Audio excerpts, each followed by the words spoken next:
மனிதா நீ மனம் திருந்த மாட்டாயோ? மண்ணுக்கு போகும் மனிதா நீ மனம் திருந்த மாட்டாயோ?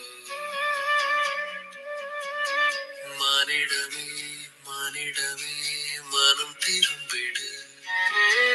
மானிடமே மானிடமே மனம் திரும்பிடு. மண்ணுக்கு போகும் மனிதா நீ மனம் திருந்த மாட்டாயோ?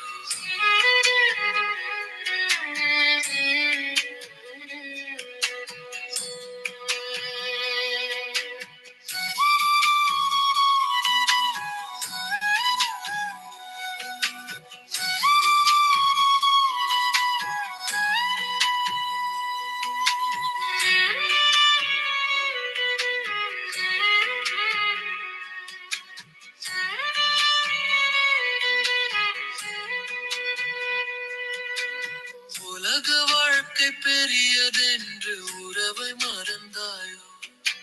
பணம் பதவி பெருமைக்காக உனை இழந்தாயோ? உலக வாழ்க்கை பெரியதென்று உறவை மறந்தாயோ? பணம் பதவி பெருமைக்காக உனை இழந்தாயோ?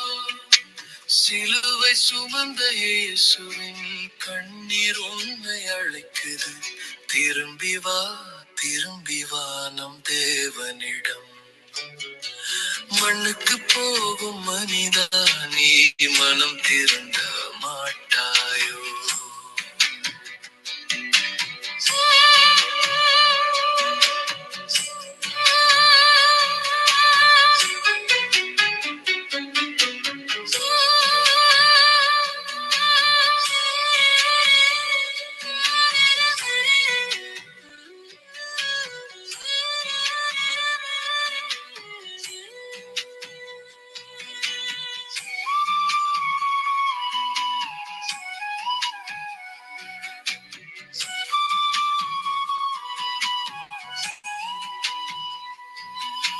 பாவச்சுமைகள் சுகம் என்று நீ சுமந்தாயோ? தவறின் பாதை உண்மை என்று நீ நடந்தாயோ? பாவச்சுமைகள் சுகம் என்று நீ சுமந்தாயோ? தவறின் பாதை உண்மை என்று நீ நடந்தாயோ? மன்னிப்போடு காத்திருக்கும் இயேசு உன்னை அழைக்கிறார். திரும்பி வா நம் தேவனிடம். மண்ணுக்கு போகும் மனிதா நீ மனம் திருந்த மாட்டாயோ?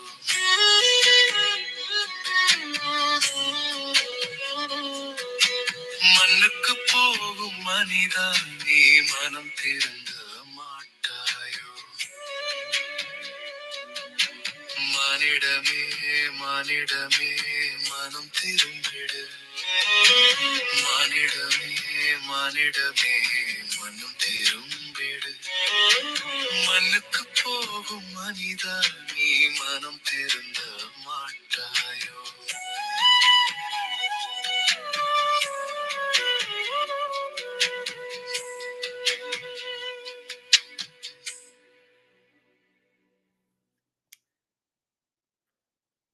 ஆமேன் ஆமேன் ஆமேன். சங்கம வானொலியின் வார்த்தைகளின் வெளிச்ச நேரம். இந்த வார்த்தைகளின் வெளிச்ச நேரம் ஒவ்வொரு செவ்வாய்க்கிழமை டொரண்டோ நேரப்படி இரவு 7 மணியிலிருந்து 10 மணி வரை தொடர்ந்து நடைபெற்றுக் கொண்டு வருகின்றது.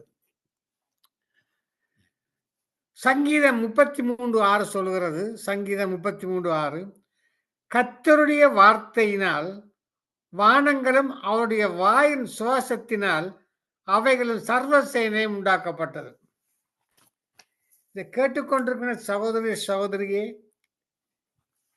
இன்று பல கோடியான மக்கள் பசி, பட்டினி, வியாதி என்றும் இருளுக்குள்ளும் வாழ்ந்தும் மடிந்து கொண்டிருக்கிறார்கள். அவர்களை தேடி போக வேண்டியது வெளிச்சத்தின் பிள்ளையாகிய நாங்களே.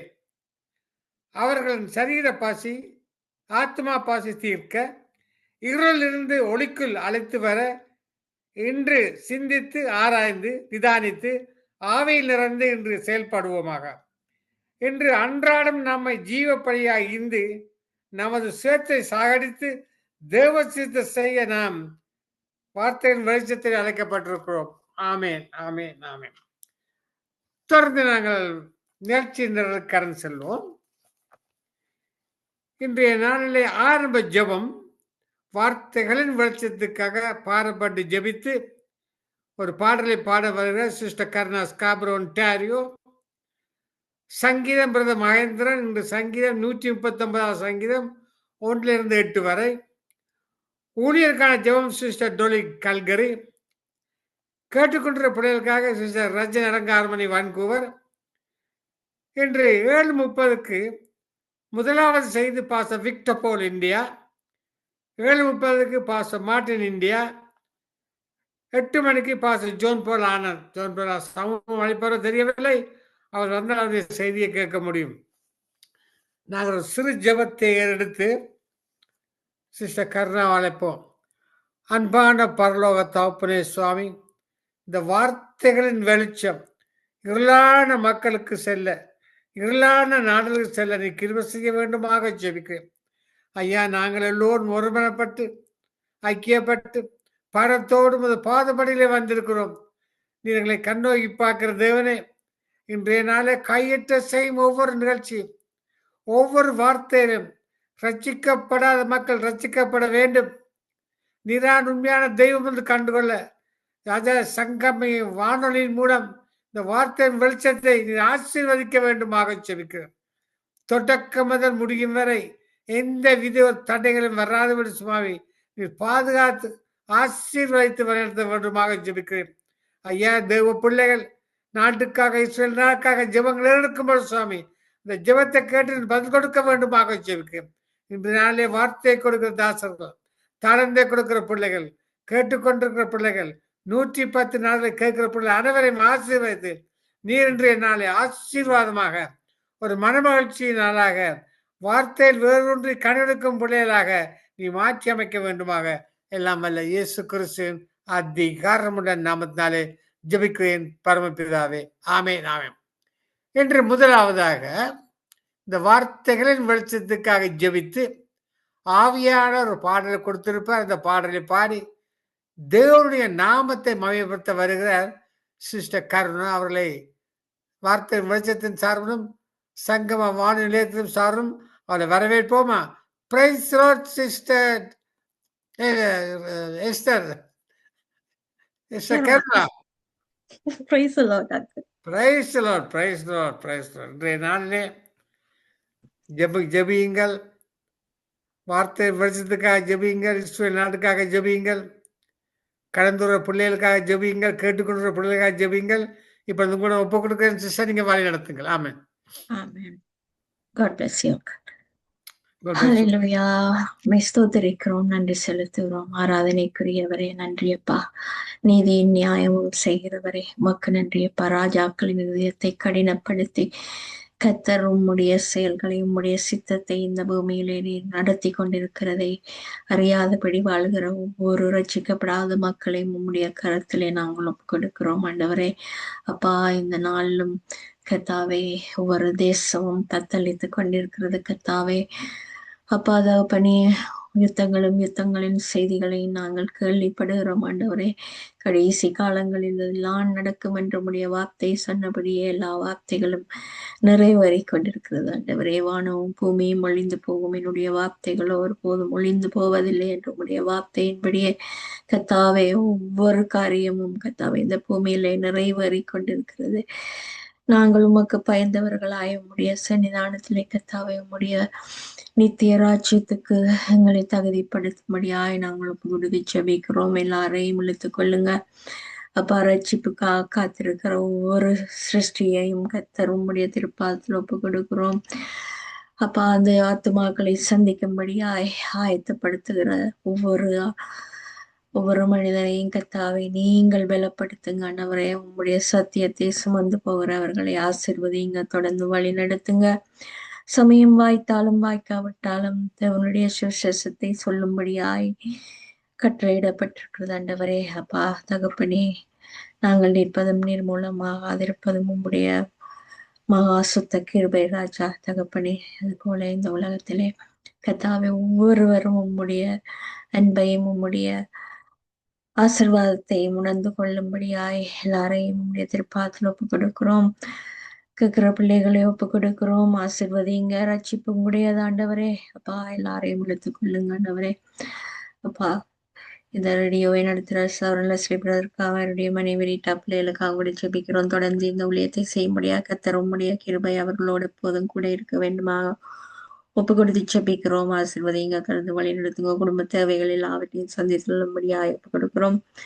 இந்த மகேந்திரனங்களுக்காக அவருடைய குடும்பங்களுக்காக ஜெபிக்கிறோம். சுகம் ஆரோக்கியம் பலம் கொடுத்து உம்முடைய ஊழியத்தை செய்யும்படியாய் கர்த்தர் நீர் பலத்தை கொடுக்க வேண்டுமாக நாங்கள் ஜெபிக்கிறோம் ஆண்டவரே. தொடர்ந்து நடத்துங்க, ஆசீர்வதிங்க.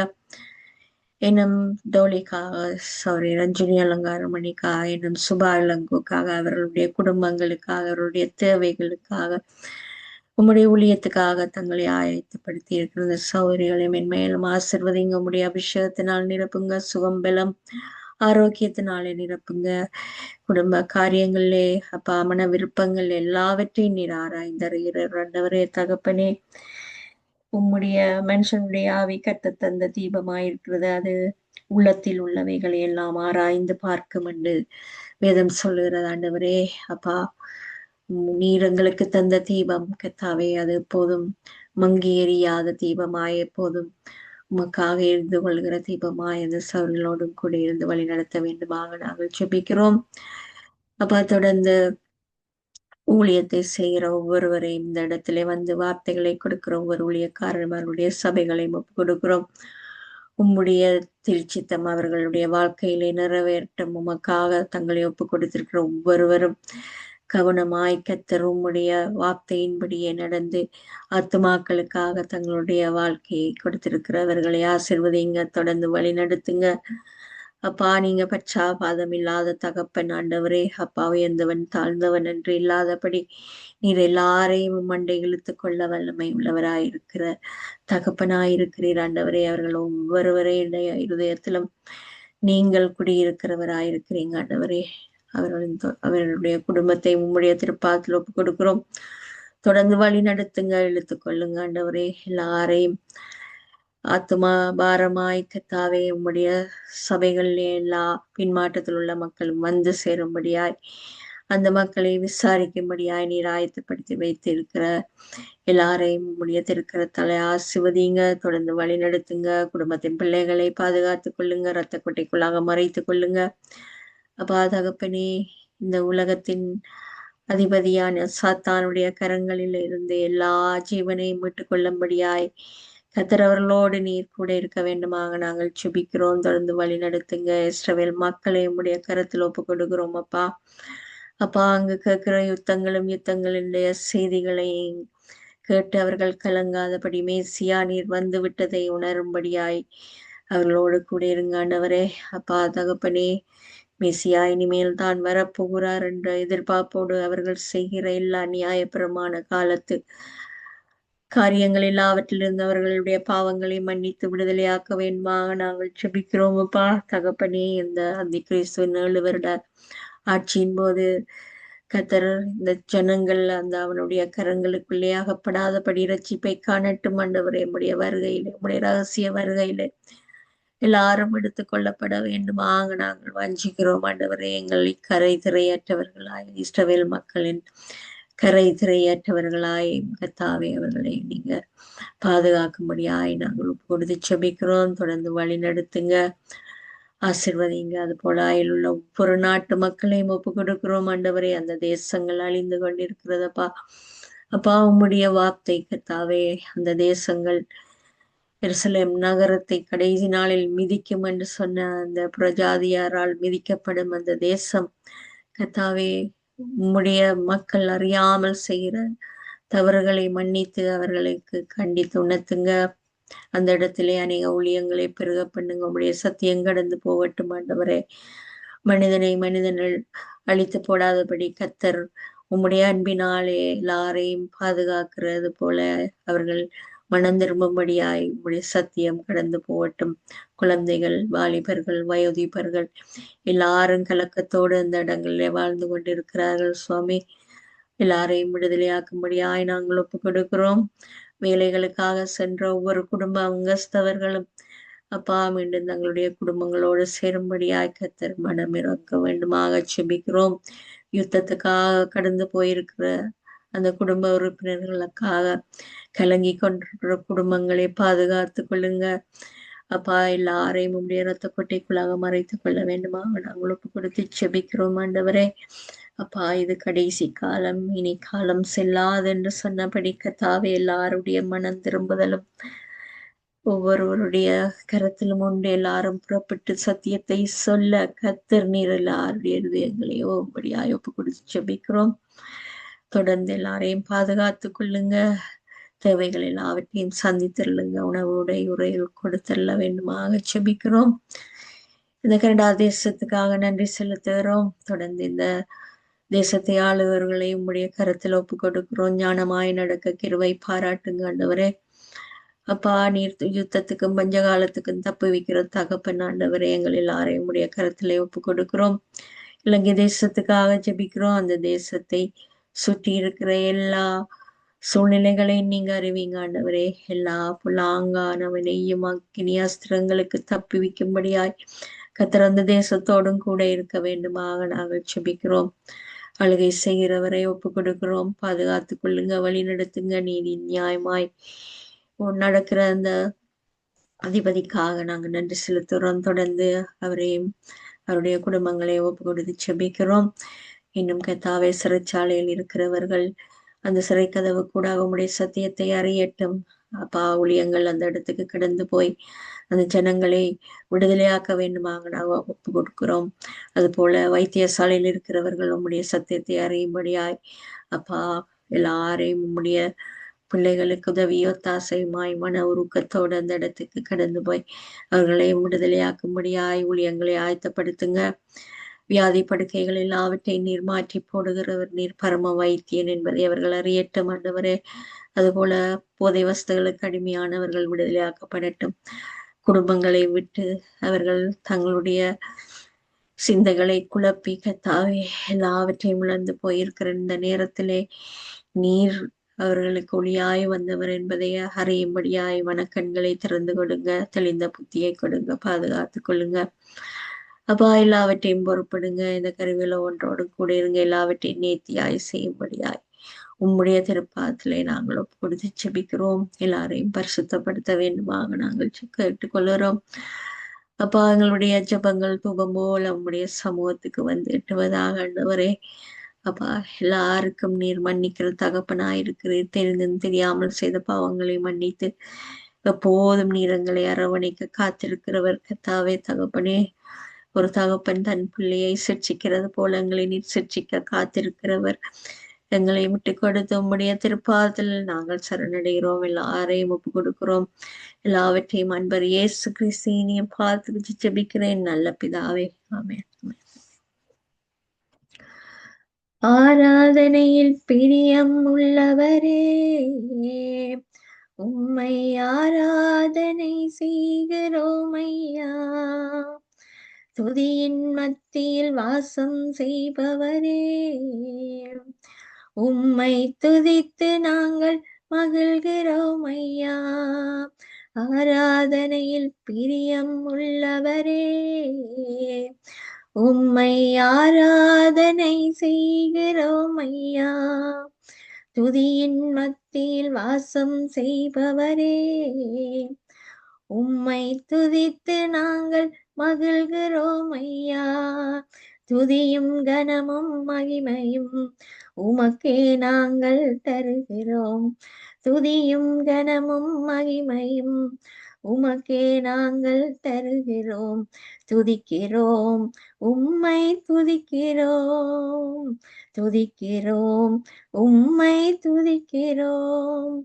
ஆராதனையில் பிரியம் உள்ளவரே, உம்மை ஆராதனை செய்கிறோம் ஐயா. துதியின் மத்தியில் வாசம் செய்பவரே, உம்மை துதித்து நாங்கள் மகிழ்கிறோம் ஐயா. பாலும் தேனும் ஓடும் பரம கானான் செல்கின்றோம். பாலும் தேனும் ஓடும் பரம கானான் செல்கின்றோம். எகிப்தை மறந்து விட்டோம், அதை நாம் திரும்பியே பார்க்க மாட்டோம். எகிப்தை மறந்து விட்டோம், அதை நாம் திரும்பியே பார்க்க மாட்டோம். ஆராதனை செய்வோம், உம்மை அன்பாய் போற்றிடுவோம். ஆராதனை செய்வோம், உம்மை அன்பாய் போற்றிடுவோம். ஆராதனையில் பிரியம் உள்ளவரே, உம்மை ஆராதனை செய்கிறோம் ஐயா. இரவிலும் பகலிலும் நீர் அக்கினி மேக ஸ்தம்பமையா. இரவிலும் பகலிலும் நீர் அக்கினி மேக ஸ்தம்பமையா. எங்களை நடத்துகின்ற ஞான கண்மலையும் நீரே. எங்களை நடத்துகின்ற ஞான கண்மலையும் நீரே. ஆராதனை செய்வோம், உம்மை அன்பாய் போற்றிடுவோம். ஆராதனை செய்வோம், உம்மை அன்பாய் போற்றிடுவோம். ஆராதனையில் பிரியம் உள்ளவரே, உம்மை ஆராதனை செய்கிறோம் ஐயா. அஞ்சி அஞ்சி வாழும் பாவ அடிமைகளாயிருந்தோம். அஞ்சி அஞ்சி வாழும் பாவ அடிமைகளாயிருந்தோம். பஸ்காடானீர் பலியாயமை மீட்டீர். பஸ்காடானீர் பலியாயமை மீட்டீர். ஆராதனை செய்வோம், உம்மை அன்பாய் போற்றிடுவோம்.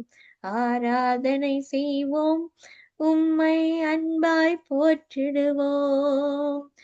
ஆராதனையில் பிரியம் உள்ளவரே,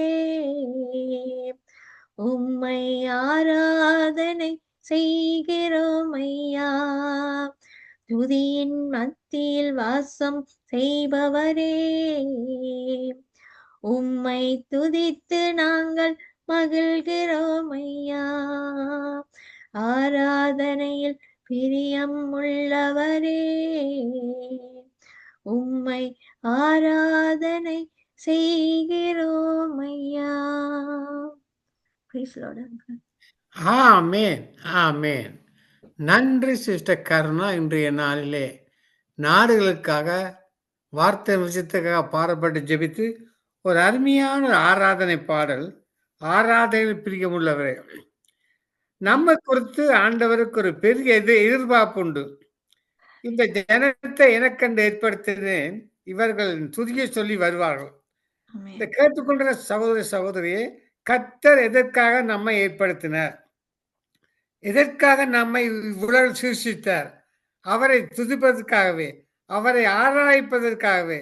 எந்த நோக்கத்துக்காக நம்மை உண்டாக்கினாரோ அந்த நோக்கத்தை நான் நிறைவேற்ற வேண்டும் என்று ஆவலோடு எதிர்பார்க்கிறார். நாம் அவரை துதித்து ஆராதிக்க வேண்டும் என்பதுதான் அவருடைய விருப்பம், ஏக்கமெல்லாம். இதை தவிர வேறு ஒன்றையும் அவருடைய நம்ம எதிர்பார்க்க வேண்டும். அருமையான ஆராதனை பாடி தேவன் நாமத்தை படுத்துங்கள். கர்த்தர் உங்களே ஊழியர்களையும் தேவன் ஆசீர்வதிப்பாராக. ஆமேன், ஆமேன். ஆமென். அப்படியே உங்களையும் ஆசீர்வதிப்பாராக. இதுவரை நேரமும் வார்த்தை வெளிச்சத்துக்காக பாடப்பட்டு ஜெபித்து ஆராதனையின் பிரியமுள்ளவர் அழகிய பாடலை பாடி இதோட நாமத்தை மையப்படுத்துகிறோம் சிஸ்டர் கருணா ஸ்காப்ரோ, ஒன்டாரியோ. தொடர்ந்து சங்கீதம் கலையத்திலிருந்து இன்றைய நாளில் சங்கீதம் 139 1-8 வசனங்கள். சங்கீதம் 139 1-8 வசனங்கள். பக்கம் பழைய ஏற்பாடு 757. இரா தலைவனுக்கு ஒப்புவிக்கப்பட்ட தாவீதின் சங்கீதம். கர்த்தாவே, நீர் என்னை ஆராய்ந்து அறிந்திருக்கிறீர். என் உட்கார்தலையும் என் நிலந்திருக்குதலையும் நீர் அறிந்திருக்கிறீர். என் நினைவுகளை தூரத்தில் இருந்து அருகிறீர். நான் நடந்தாலும் படுத்திருந்தாலும் என்னை சூழ்ந்திருக்கிறீர். என் வழிகளெல்லாம் உமக்கு தெரியும். என் நாவில் சொல் பிறவாதற்கு முன்னே இதோ கர்த்தாவே அது எல்லாம் நீர் அறிந்திருக்கிறீர். முற்புறத்திலும் பிற்புறத்திலும் நீர் என்னை நெருக்கி உமது கரத்தை என்மேல் வைக்கிறீர். இந்த அறிவு எனக்கு மிகுந்த ஆச்சரியமும் எனக்கு எட்டாத உயரமாயிருக்கிறது. உம்முடைய ஆவிக்கு மறைவாக எங்கே போவேன்? உம்முடைய சமூகத்தை விட்டு எங்கே ஓடுவேன்? நான் வானத்துக்கு ஏறினாலும் நீர் அங்கே இருக்கிறீர். நான் பாதாளத்தில் படுக்கை போட்டாலும் நீர் அங்கேயும் இருக்கிறீர். ஆமென். இதுவரை சங்கீதம் 139 1-2 வசனங்களை வாசிக்க கேட்டீர்கள். தொடர்ந்து ஊழியருக்கான ஜெபம். சங்கம வானொலியிலும் வார்த்தைகளின் வெளிச்சத்திலும் நித்திய வெளிச்சத்திலும் வார்த்தையை கொடுக்கிற ஊழியருக்காக பாடப்பட்டு ஜெபித்து ஒரு பாடலை பாட வருகிறார். கேல்கரியிலிருந்து சிஸ்டர் டொலி அவர்களை வார்த்தையின் வெளிச்சத்தின் சார்பில் அழைப்போமா? Praise Lord sister Dolly. Praise the Lord, ஐயா. Praise the Lord. Amen. Praise Lord, praise Lord. இன்றைய நாளே ஊழியர்களுக்காக ஜெபித்து அவர்களை ஆசீர்வைத்து சபைகளை ஆசீர்வைத்து ஒரு பாடலை பாடி தேவனுடைய நாமத்தை மாமியப்படுத்துங்கள். ஆமென், ஆமென். ஆமென், ஆமென், ஆமென். நன்றி, நன்றி இயேசுவே, நன்றி அப்பா. அந்த வார்த்தையின் வெளிச்சத்துல எங்களுக்கு உங்களுடைய வார்த்தையை அனுப்பி எங்களை யாவரையும் ஆசீர்வதித்து தரப்போற உங்களுடைய கிருபைகளுக்கு நன்றி செலுத்துகிறேன். யாவரையும் உங்களுடைய சித்தத்தின்படி நடத்துங்க. உங்க வார்த்தையை நாங்கள் கேட்பது மட்டுமில்லை ஆண்டவரே, அதன்படி எங்கள் ஜீவியத்துல அதை நாங்கள் போட்டு நாங்கள் உங்களுக்கு உரியவராக மாற்றி எங்கள் ஜீவியத்தை அதிகமாக உங்கண்டையில் இழுத்து கொள்ளும்படியாக ஜபிக்கிறேன். வரப்போற ஒவ்வொரு ஊழியக்காரங்களையும் உங்களுடைய கரத்துல கொடுக்கிறேன் அப்பா. நீங்க கண்மலையை பிறந்து உங்கள் ஜனங்களின் தாகத்தை தீர்த்திர ஆண்டவரே. அப்பா, செங்கடலை நீர் பிறந்து உங்கள் ஜனங்களை நடத்தி சென்ற தகப்பனை இப்பொழுதும் இந்த ஊழியக்காரர்களை நடத்தி செல்ல வல்லவரா இருக்கிறீங்க. அதுக்காக நன்றி செலுத்துறேன். ஒவ்வொருத்தரையும் கூட கரத்துல ஒப்பு கொடுக்கிறேன். கண்மலையை நீர் பிளந்து இந்த ஜனங்களின் தாகத்தை தீர்த்தது போல இப்பொழுதும் ஆண்டவரே நீங்க உங்கள் தாகத்தை அவர்களுடைய தாகத்தை தீர்ப்பதற்கு உங்களுடைய பரிசுத்தமான ஆவியை அனுப்பி ஆசீர்வதிக்கும்படியாக ஜெபிக்கிறேன். உங்களுடைய நாமம் அதிசயம், இன்றும் அற்புதம் செய்திடுவீர். அதுக்காக நன்றி செலுத்துறேன் அப்பா. இந்த மாலை நேரம் உங்கள் யாவரையும் உங்களுடைய திரு கரத்துல ஒப்பு கொடுக்கிறேன். வரப்போற செய்தியை கொண்டு வர ஒவ்வொரு ஊழியக்காரரையும் பாஸ்டர்ஸையும் உங்களோட கரத்துல ஒப்பு கொடுக்கிறேன் அப்பா. இந்த புதிதான வார்த்தையின் மூலமாக எங்களை ஆசீர்வதித்து தரப்போடைய கிருபைகளுக்கு நன்றி. இன்னும் அதிகமாக உங்களுடைய அன்புல நிலைத்து நிற்பதற்கு உங்கள் அபிஷேகத்துல நாங்கள் உங்களோட அபிஷேகத்தை அனுப்பி உங்களுடைய கிருபையில நிற்பதற்கு இன்னும் அதிகமாக யாவரையும் ஆசீர்வதிக்கும்படியாக ஜபிக்கிறேன். உங்களுடைய நாம மட்டுமே மகிமைப்பட வேண்டும் என்று கூறி யாவரையும் ஆசீர்வதித்து ஜபிக்கிறேன் இயேசுவின் மூலம்.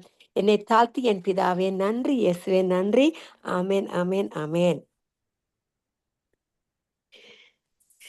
சர்வசிருஷ்டிக்கும் எஜமானன் நீரே, சர்வசிருஷ்டியை காப்பவர் நீரே. எங்கள் இதயத்தில் உம்மை போற்றிடுவோம், என்றும் பணிந்து தொழுவோம். Hallelujah.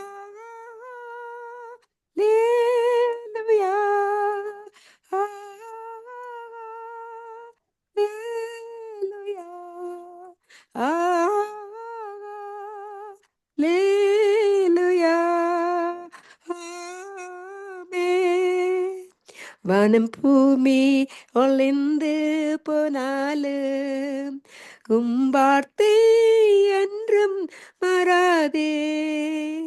இவ்வாழ்க்கை அழிந்து மறைந்து போம், விசுவாசி என்றென்றும் நிலைப்பான். வானம் பூமி ஒளிந்து போனாலும் வார்த்தை என்றும் மாறாதே. இவ்வாழ்க்கை அழிந்து மறைந்து போம், விசுவாசி என்றென்றும் நிலைப்பான். Hallelujah.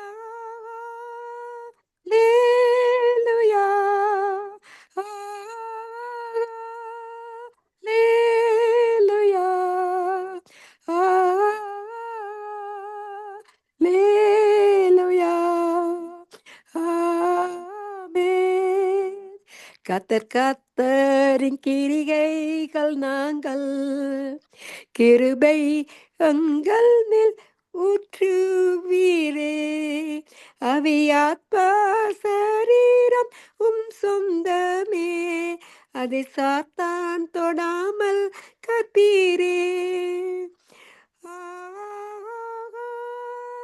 Hallelujah.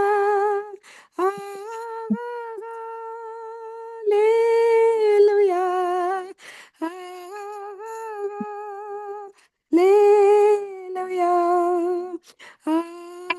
Amen. எல்லா மனிதர்க்கும் ஆண்டவர் நீரே, எல்லா ஆசீர்வாதத்திற்கும் ஊற்றே. எங்கள் இதயத்தையும் மீடம் படைக்கின்றோமே, எங்குகிறோமும் ஆசீர் பெறவே. எல்லா மனிதர்க்கும் ஆண்டவர் நீரே, எல்லா ஆசீர்வாதத்திற்கும் ஊற்றே. எங்கள் இதயத்தையும் மீடம் படைக்கின்றோமே, எங்குகிறோமும் ஆசீர் பெறவே. Hallelujah. Hallelujah.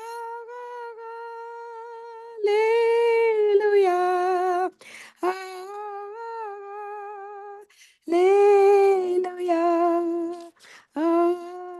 Amen. ஆமென். கர்த்தர் ஒருவரே மாமிசமான யாவர்க்கும் தேவனாகிய கர்த்தர். அவர் மட்டுமே சகலத்தையும் எங்களுக்கு அற்புதமாக அவருடைய வார்த்தையின் மூலமாக எங்களை ஆசீர்வதிக்க கொடுக்க வல்லவராக இருக்கிறார். அப்படிப்பட்ட தேவனை நாங்கள் தேவ பயத்தோடு தாழ்மையாக்கி எங்களோட வாழ்க்கையை நாங்கள் தாழ்மைப்படுத்தி அவருடைய பழிப்பிடத்தில் நாங்கள் ஒவ்வொரு நிமிடம் ஒப்பு கொடுக்கும் பொழுது கர்த்தர் பெரியவராக இருந்து அதிகமான ஆசீர்வாதத்தை எங்களுக்கு கொடுக்க வல்லவராக இருக்கிறார். அப்படியா யாவருக்கும் ஜெபித்து அவர் கொடுத்த வாக்குத்தத்தன்படி எங்களை ஆசீர்வதிக்கும்படியாக மறுபடியாக ஜெபித்து ஆசீர்வதிக்கிறேன். இயேசுவின் மூலம் என்னை தாழ்த்தி என் பிதாவே நன்றி. இயேசுவே நன்றி. ஆமேன் ஆமேன் ஆமேன் ஐயா. ஆமேன் ஆமேன். நன்றி சிஸ்டர் டோலி. ஊழியருக்காக பாடப்பட்டு ஜெபித்து சர்வ சிருஷ்டிக்கு என்ற பாடலை படித்து இந்த பாடலே வார்த்தை என்று மாறாதே என்று வசனம் இருக்கின்றது. சங்கீதம் 33:6 சொல்லுது, கர்த்தருடைய வார்த்தையினால் வானங்களும் அவருடைய வாயின் சுவாசத்தினால் அவைகள் சர்வசேனை உண்டாக்கப்பட்டது. அருமையான ஒரு பாடலை பாடி நல்ல விளக்கத்தை கொடுத்தீர்கள். கர்த்தர் உங்களையும் உங்கள் ஊழியங்களையும் கர்த்தர் தேவன் ஆசீர்வதிப்பாராக. ஆமென் ஆமென் ஆமென் ஐயா. உங்களையும் ஆசீர்வதிப்பாராக. God bless you ஐயா. God bless you too. இன்றைய நாள ஊழியருக்கான ஜெபத்தை எடுத்த சிஸ்டர் டோலி கால்கரி. தொடர்ந்து நாங்கள் சிஸ்டர் ரஜினி அலங்காரமனை அழைக்க போகிறோம். அவர் கேட்டுக்கொண்டிருக்கிற பிள்ளைகளுக்காக பாடப்பட்டு ஜெபிக்க வரப்போகிறார். சங்க வார்த்தையின் வெளிச்சத்தின் சார்பில் அவர் அழைப்போம். சிஸ்டர் ரஜினி அலங்காரமனை. Praise the Lord, Brother Mahindran. God bless you. God bless you too. Go ahead. Amen. Amen. So, Lord, we thank you, Lord. Thank you because you inhabit the praises of your people. And Lord, it's the word, Lord Jesus, that bring forth, Lord Jesus, that very inhabitation, Lord, that comes and dwells within us, Lord, as you became, the word became flesh and dwelt among us. So we thank you for that, Lord, even as, Lord, the many that are listening, Lord, at this moment, Lord, for which, Lord, you have brought this very network, Lord, to go into 110 nations and many more that are gathering, Lord. Lord, it is not an accident. It is not, Lord, how they would just bump into it, Lord. It is your guidance and the power of the Holy Spirit that have, Lord, brought them into it, Lord. Wooed them, Lord, by your guidance, Lord, by the way in how you would draw them by thy Spirit, Lord, unto yourself, Lord. Each and every person that are listening to this very network at this time, Lord, Vartha in Valicham, as it goes into their hearts and lives, Lord, from the beginning to the end, as you have been already ministering, Lord, through Sister Karuna and Sister Dolly, with the beautiful songs and the way they have been praying, Lord. And Lord, now we bring, Lord Jesus, even as Brother Mahindran has been hosting, Lord, this very network, Lord, at this time, Father, with Vaarthayin velicham that you put upon his heart and his spirit, oh God, that you would continue, Lord Jesus, put, Lord Jesus, your arm of love and protection around him, Lord. Fill him with the anointing power of the Holy Spirit upon him, Lord, with the guidance that is upon him. And Lord, bless him and his family and his grandchildren and great-grandchild. And we thank you for the blessing in which you have called him out, Lord, to, Lord, come forth, Lord, in the many ways that he, Lord Jesus, comes and ministers, Lord. I thank you for that. Now also, Lord, thank you, Father, for Brother Leslie and Sister Rita, who are coming forth, Lord Jesus, for the networks to go on, Lord, into YouTube and Facebook and all the rest, that the networks could happen, Lord, the way they would spend their time and their energy, Lord, into the services at how you would have called them, Lord Jesus, through the media networks.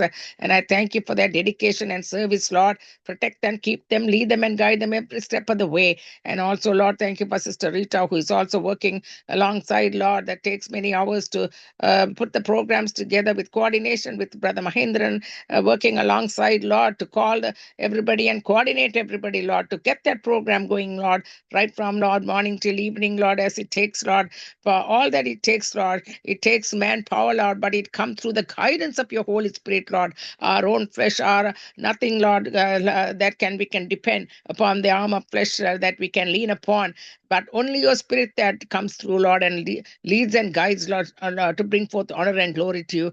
Now, even as the listeners are listening, Father, that is the very purpose in which, Lord, this network is going on, Lord, that you would prepare the soils of their hearts, Lord. Prepare their hearts, Lord, in the way only you can, Lord, come and emanate as the word goes forth, Lord. The preparation of the gospel, Lord, Lord, the power of salvation is in it, Lord Jesus. That is the only way they can receive their salvation. Therefore, I pray, Lord, for the workers that are coming, Lord, the servants of the Lord that you have lined up to come and preach the gospel, Father, as they listen to it, Lord Jesus. We pray, Lord, for them as they speak, Lord, that the anointing power of the Holy Spirit would touch the many hearts, Lord Jesus, as the listeners not only bring forth 30 and 60 and 90%, they can, Lord Jesus, according to the way in which they respond, Lord, let them, Lord, not only be hearers, but, Lord, doers of the word, Lord, even as they find, Lord, the much soil that has been, Lord, laid upon by the seeds that has been sowed upon their hearts to bring forth much fruit upon their hearts and lives, Lord, even as the word, Lord, finds that residence upon their hearts and lives. And thank you, Lord, for the work of the Holy Spirit upon them. And Lord, I also pray for all their needs, Lord. Many countries in many directions, Lord, oh God, some are war-torn countries, some are countries that are trying to give deliverance, Lord, from the bondages of the people that are going, Lord Jesus, for democracy and freedom, Lord, oh God, at this time and our Lord, especially United States and Israel, oh God, the apple of God's eye coming through, Lord, standing, Lord Jesus, with the people of God that belong, Lord, to the God of Israel that is being named after, Lord. Therefore, Lord, we pray, Lord, for the protection for the people of Israel and also for the United States and for the guidance, Lord, upon both of them, that they are biblically founded way in which they would be guided through the counseling coming forth, the living God upon them, Lord Jesus, what they are into, Lord, at this moment. I also thank you, Lord, for the protection and the church that is underground in Iran, Lord, and the people that are crying out to you at this time, Father, with much bloodshed, Lord Jesus. Oh, Father, for the way in which they want their freedom to come in with democracy to their land, Lord. Father, I pray, oh God, that you would find a soon deliverance to come in, Lord, as they have been working on it and, Lord, coming into it, Lord. And people are rejoicing already, Lord Jesus, that they see the light being coming into their lives, Lord. And Lord, already the people that are already accepted you as their Lord and their Savior have been crying out to you, Lord, underground and all the rest of the parts of the world that they are living in, rejoicing on the streets, oh Lord, for that, Lord. So we thank you for that, Lord. You are the God of glory. You are the God who answers prayer. You are the God who sees their cries, and you would bring forth that deliverance and bring forth justice, Lord, at the right time, according to your timing. And you are working on it, Lord, and you will come and bring it to pass. And we thank you for that, Master. Lord, and I also pray, Lord, for the listeners that are listening, that the church that is, Lord, upon, Lord, that you have laid upon the hearts and lives upon the listeners would carry the burden that you have brought upon the very church to stand in the gap, that they would join with the teen works, Lord, that are going and touching and delivering and bringing forth the word upon their hearts and lives, would join with us. Pray for these burdens that you would put upon their hearts. And it says in the word, carry the burden of the Lord, and so fulfill the law of Christ. So I pray, Lord, even as you are doing that upon their hearts and lives, Lord, you would, Lord, help them also to stand in the gap, Lord, and pray according to your word, Lord, and give them insight, give them your favor, give them much of what your blessing would come through, Lord, in belonging to the body of Christ and praying according to his will in the power of the Holy Spirit. Now I pray for their needs, Lord. Supply all your needs according to your riches in glory through Christ Jesus, and also their physical needs, Lord, mentally, emotionally, physically, however they might be, Lord. You are able to completely, Lord, save them, and health-wise, Lord, heal them completely, I pray. In Jesus' name, amen and amen. Amen. Thank you, Sister Rajani Alangaramani, for your prayer. God bless you and your ministry. Amen. Amen. Amen. தொடர்ந்து நாங்கள் செய்தியை கடந்து செல்வோம். இன்று முதலாவது செய்தி pastor Victor போல் India. அவர் தனது கடந்த ஞாயிற்றுக்கிழமை சபையிலே கொடுத்த செய்தியை தான் கேட்க போகிறீர்கள். அவருடைய செய்தியில் ஆழமான சத்தியங்கள் இருக்கின்றன. காரணம், அந்த பைபிளை நன்றாக கற்றறிந்தவர். இப்பொழுது அவருடைய செய்தியை கேட்போமா? அமைதியா அவருடைய செய்தியை கேளுங்கள். ஆழமான செய்தி, அநேக காரியங்களை இந்த செய்தியிலிருந்து கற்றுக்கொள்ளலாம். இதோ அவருடைய செய்தி. கர்த்தருடைய பந்தி ஆயத்தமா இருக்கிறது. உங்களுக்காக எனக்காக பிற்கப்பட்ட இயேசுவின் சரீரத்துக்காக, உங்களுக்காக எனக்காக பிற்கப்பட்ட சிந்தப்பட்ட இயேசுவின் ரத்தத்துக்காக உற்சாகமாய் கரங்களை தட்டி கர்த்தரை மேம்படுத்துவோம். ஹல்லேலூயா. இன்றைக்கும் நம்ம தொடர்ந்து கர்த்தரின் பந்தியும் அதன் அவசியமும் என்ற தலைப்புல பார்க்கிறோம். கடந்த வாரத்தோட 4 வாரங்கள் பார்த்துட்டோம். ஆசீர்வாதமா இருந்தது. இன்றைக்கு 5வது வாரம், 5வது வாரமாக கர்த்தரின் பந்தியும் அதன் அவசியமும். அப்போ இன்று கர்த்தரின் பந்தி ஆயத்தப்படுத்துகிற இந்த வேளையில இந்த கர்த்தரின் பந்தியை குறித்து நீங்கள் அறிந்து கொள்வது மிகவும் அவசியம். மத்தேயு சுவிசேஷம், மார்க்கு சுவிசேஷம், லூக்கா, யோவான் 4 சுவிசேஷங்கள்ல பார்த்தோம் இயேசு எவ்விதமாக இந்த கர்த்தரின் பந்தியை அனுசரித்தார், செய்தார் என்று பார்த்தோம். இன்றைக்கு பாருங்க, இந்த அப்போஸ்தலனாகிய பவுல் சொன்னது 1 கொரிந்தியர் 11ஆம் அதிகாரத்துல நம்ம பார்க்க போறோம். அதுல 23வது வசனத்துல இருந்து 31வது வசனத்து வரைக்கும் 9 வசனங்கள் பவுல் எழுதியிருக்கிறார். 1 கொரிந்தியர்ல 11ஆம் அதிகாரத்துல 23ல இருந்து 31 வரைக்கும் 9 வசனங்கள். நல்லா கவனிங்க. இயேசுவின் சீடர்கள் 12 பேரு. இயேசுவின் சீடர்கள் எத்தனை பேரு? 12 பேரு பிளஸ் பிறகு லூக்காவுல சொல்றாரு, பிறகு பின்னும் 70 சீசர்களை 2 போகும்படி 70 சீசர்களை அனுப்பினார் இருக்கு. நல்லா கவனிங்க. பைபிள்ல முருங்க, பைபிள திறக்க கூடாது. இங்க பேசுறத கவனிக்கணும். கவனமாய் வார்த்தையை கலங்க. கவனிக்கிறீங்களா? அப்ப 12 பிளஸ் 70 மொத்தம் 80. எத்தனை பேரு சீசர்கள்? 82 சீசர்கள். 82 சீசர்களுக்கு இல்லாத அறிவும் புத்தியும் இந்த பவுலுக்கு வந்தது. 82 சீசர்களுக்கு இயேசு கிறிஸ்துவின் சிலுவை குறித்த அறிவு கிடையாது, சிலுவையை குறித்த புத்தி கிடையாது. அவர் மறுபடி சொல்லித்தான் கொடுக்குறாரு. மொத்தம் அத அவங்களுக்கு வருது இல்ல, அவ்வளவு ஈஸியா வர்றது இல்ல. ஆனா அப்போஸ்தலனாகிய பவுலுக்கு இந்த வெளிப்பாடு வந்தது. இந்த 82 சீடர்களும் இயேசு கூடவே இருந்தவங்க, இயேசுவின் போதனையை கேட்டவங்க. இந்த சீடர்கள்லாம் அந்த கடைசி நேரத்துல இயேசு இதை வாங்கி புசியுங்கள், இது உங்களுக்காய் புட்கப்படுகிற என்னுடைய சரீரமா இருக்கிறது, அந்தபடி பாத்திரத்தை எடுத்து இதை வாங்கி பானம் பண்ணுங்கள், இது உங்களுக்காய் சித்தப்படுகிற என்னுடைய ரத்தமா இருக்குன்னு சொல்லி அதான் பிராக்டிக்கலா செஞ்செல்லாம் காமிச்சாரு. இந்த பிராக்டிக்கலா செஞ்சு சாப்பிட்டும் கூட அந்த வாங்கி சாப்பிட்டவங்களுக்கும் வாங்கி குடிச்சவங்களுக்கு கூட அந்த அறிவும் புத்தியும் கிடையாது. ஆனா இந்த கூட்டத்துல கலந்து கொள்ளாத ஒரு ரவுடியா இருந்த, ஒரு கொலைகாரனா இருந்த, ஒரு முரட்டாட்டம் உள்ளவனா இருந்த, சபைகளை இடிக்கிறவன், சனங்களை கொல்லுகிறவனா இருந்த பவுலுக்கு இந்த அறிவு வந்தது, இந்த புத்தி வந்தது. கவனிக்கிறீங்களா? எப்படி சொல்றாரு பாருங்க. எப்படி சொல்றாரு? கலாத்தியர் எடுத்துக்கொள்வோம். கலாத்தியர் 1ஆம் அதிகாரத்தை எடுத்துக்கொள்ளுங்க. கலாத்தியர் 1ஆம் அதிகாரத்துல பவுல் என்ன சொல்றாரு பாருங்க. கலாத்தியர் 1ஆம் அதிகாரத்துல 10, 11, 12. இப்பொழுது நான் மனுஷரையா தேவனையா யாரை நாடி போதிக்கிறேன்? மனுஷரையா பிரியப்படுத்த பார்க்கிறேன்?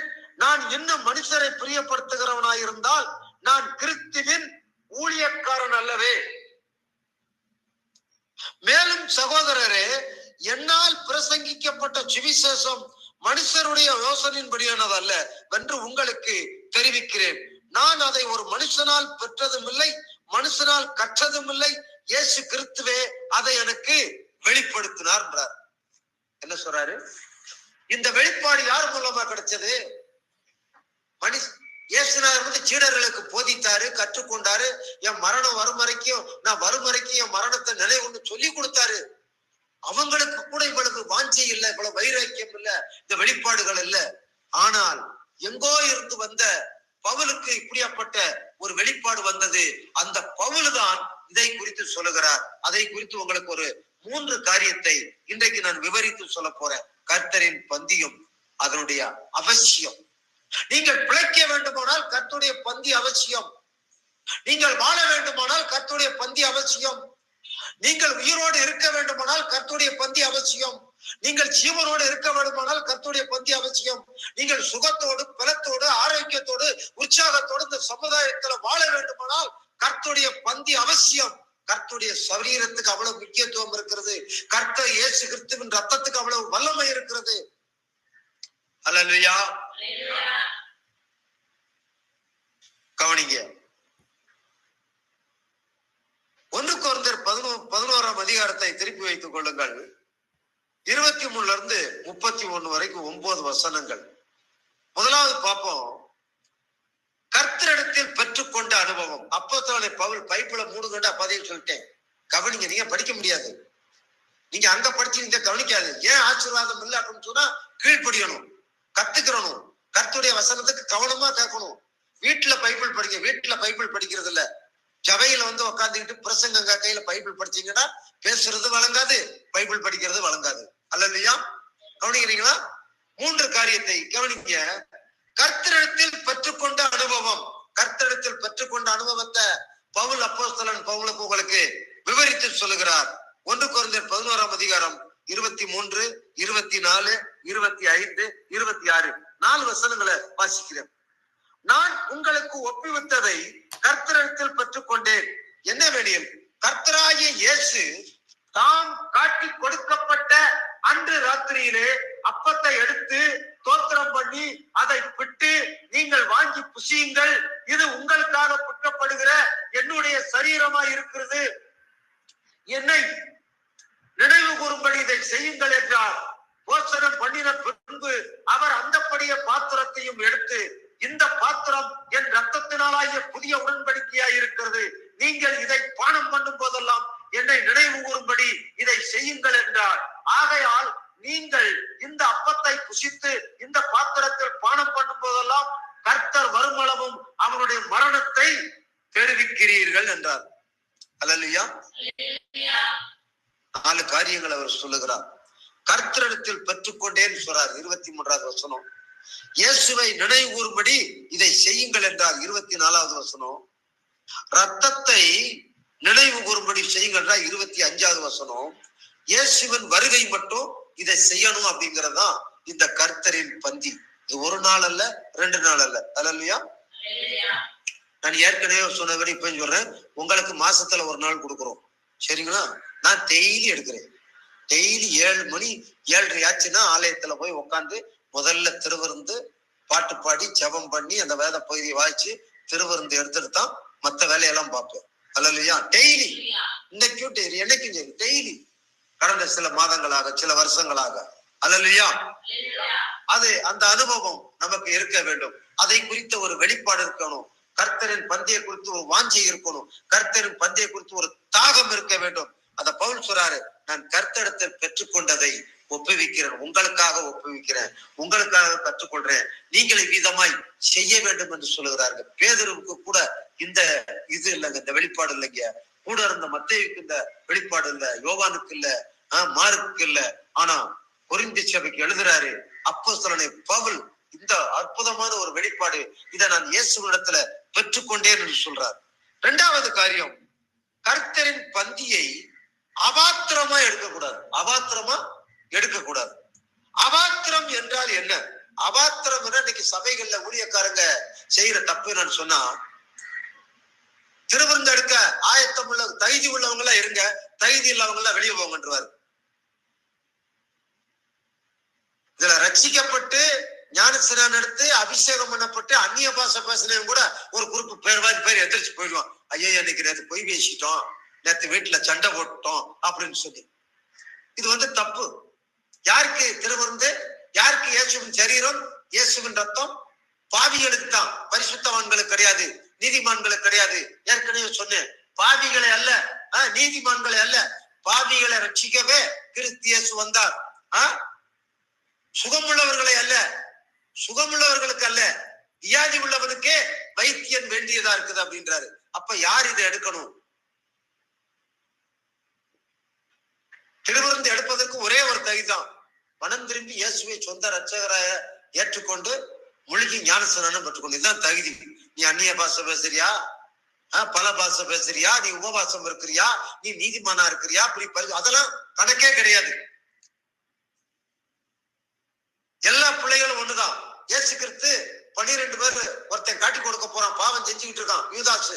அவனுக்கு தான் அப்பம் கொடுத்தாரு, அவனுக்கு தான் ரசம் கொடுத்தாரு. அல்லேலூயா. ஏன் இதை கொடுக்கிறது? சாப்பிட சாப்பிட சாப்பிடத்தான் ஒரு பயம் உண்டாகும், கர்த்தருக்கு பயப்படுகிற பயம் உண்டாகும், ஒரு பரிசுத்தம் உண்டாகும், ஒரு நீதிக்கு உண்டாகும். இதை சாப்பிட்டு போனா நீ கர்த்தர்ல பந்தி எடுத்துட்டு வந்திருக்கிறோம், பொய் பேசக்கூடாதுன்னு ஒரு பயம் வரும், ஒரு தீர்மானம் எடுக்கக்கூடிய வைராக்கியம் வரும், ஒரு உண்மையா வாழக்கூடிய வைராக்கியம் வரும். அப்ப தொடர்ந்து எடுக்கணும். எப்படி எடுக்கணும் அப்படின்னு சொன்னா, இன்னைக்கு நீங்க வீட்டுல வரையில யார்கிட்ட சண்டை போட்டு வந்திருக்கலாம், பொய் பேசிட்டு வந்திருக்கலாம். ஆரம்பத்துல சொன்ன மறுபடியும் சொல்றேன், இன்னைக்கு இந்த திருவிருந்துக்கு நீங்க என்ன செய்யணும்?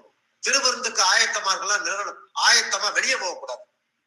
டக்குன்னு முழங்கால் படிக்கிட்டு, ஆண்டவரே நீர் எனக்காக அடிக்கப்பட்டீர், எனக்காக நெருக்கப்பட்டீர், எனக்காக ரத்தம் சிந்திரீர், நான் இப்படி குறைவுள்ளவனா இருக்கிறேன், உங்களுடைய ரத்தம் என் மேல் விழுகட்டும், என்னை கழுவி என்னை சுத்திகரியும், நீரே என் தகுதியா இருக்கிறீர், உங்களுடைய சரீரத்தை நான் புசிக்கவும் ரத்தத்தை பானம் பண்ணி இனி நான் உண்மையாய் வாழ எனக்கு கிருபைன்னு சொல்லி செபம் பண்ணிட்டு தைரியமா எடுக்கணும்.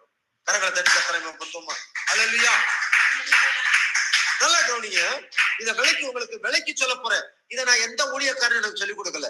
நல்லா கவனிங்க, எந்த ஊழியக்காரன் எனக்கு சொல்லிக் கொடுக்கல. ஊழியக்காரன் பிரசங்கத்தை பூரா கேட்டு நான் கடனாளி ஆனது ஓப்பனா சொல்றேன். ஊழியக்காரங்க கிறிஸ்தவ ஊழியக்காரர்கள் பிரசங்கத்தை கேட்டு நான் கடனாளி ஆனதுதான் மிச்சம், பலவீனமானது மிச்சம், சோர்ந்து போனது மிச்சம், ஊழியத்தை விட்டுட்டு போயிடலாமான்னு மறுதளிச்சது மிச்சம். ஊழியக்காரங்க பிரசங்கத்தை கேட்டு, ஊழியக்காரன் நடக்கைகளை பார்த்து. சரிங்களா? ஆனால் கர்த்தருடைய வேதத்தை இரவும் பகலும் வாசிக்கும் போது, அர்ப்பணிக்கப்பட்ட மிஷினரிகளுடைய வாழ்க்கைகளை வாசித்து பார்க்கும் போது, 9ஆம் நூற்றாண்டுல இருந்து 18ஆம் நூற்றாண்டு வரைக்கும் வாழ்ந்த மிஷினரியுடைய வாழ்க்கை வரலாறுகளை வாசித்து பார்த்த போது எனக்குள்ள ஒரு நடுக்கம் வந்தது, எனக்குள்ள ஒரு உண்மை வந்தது, எனக்கு வெளிப்பாடுகள் வந்தது. இயேசு கிறிஸ்து பரிசுத்த ஆவியானவரை சார்ந்து கொண்டேன், இயேசு கிறிஸ்துவை சார்ந்து கொண்டேன். நாமும் இப்படியாப்பட்ட ஒரு அற்புதமான வாழ்க்கை வாழ வேண்டும், அதிசயமான வாழ்க்கை வாழ வேண்டும், ஒரு மிரக்கல் உள்ள கிறிஸ்தவனாய் வாழ வேண்டும் என்ற ஒரு அர்ப்பணிப்போடு கூட நான் உங்களுக்கு பேசிக் கொண்டிருக்கிறேன். அல்லேலூயா. இது எந்த ஊழியக்காரன் எனக்கு போதித்தது கிடையாது, கற்றுக் கொடுத்தது கிடையாது.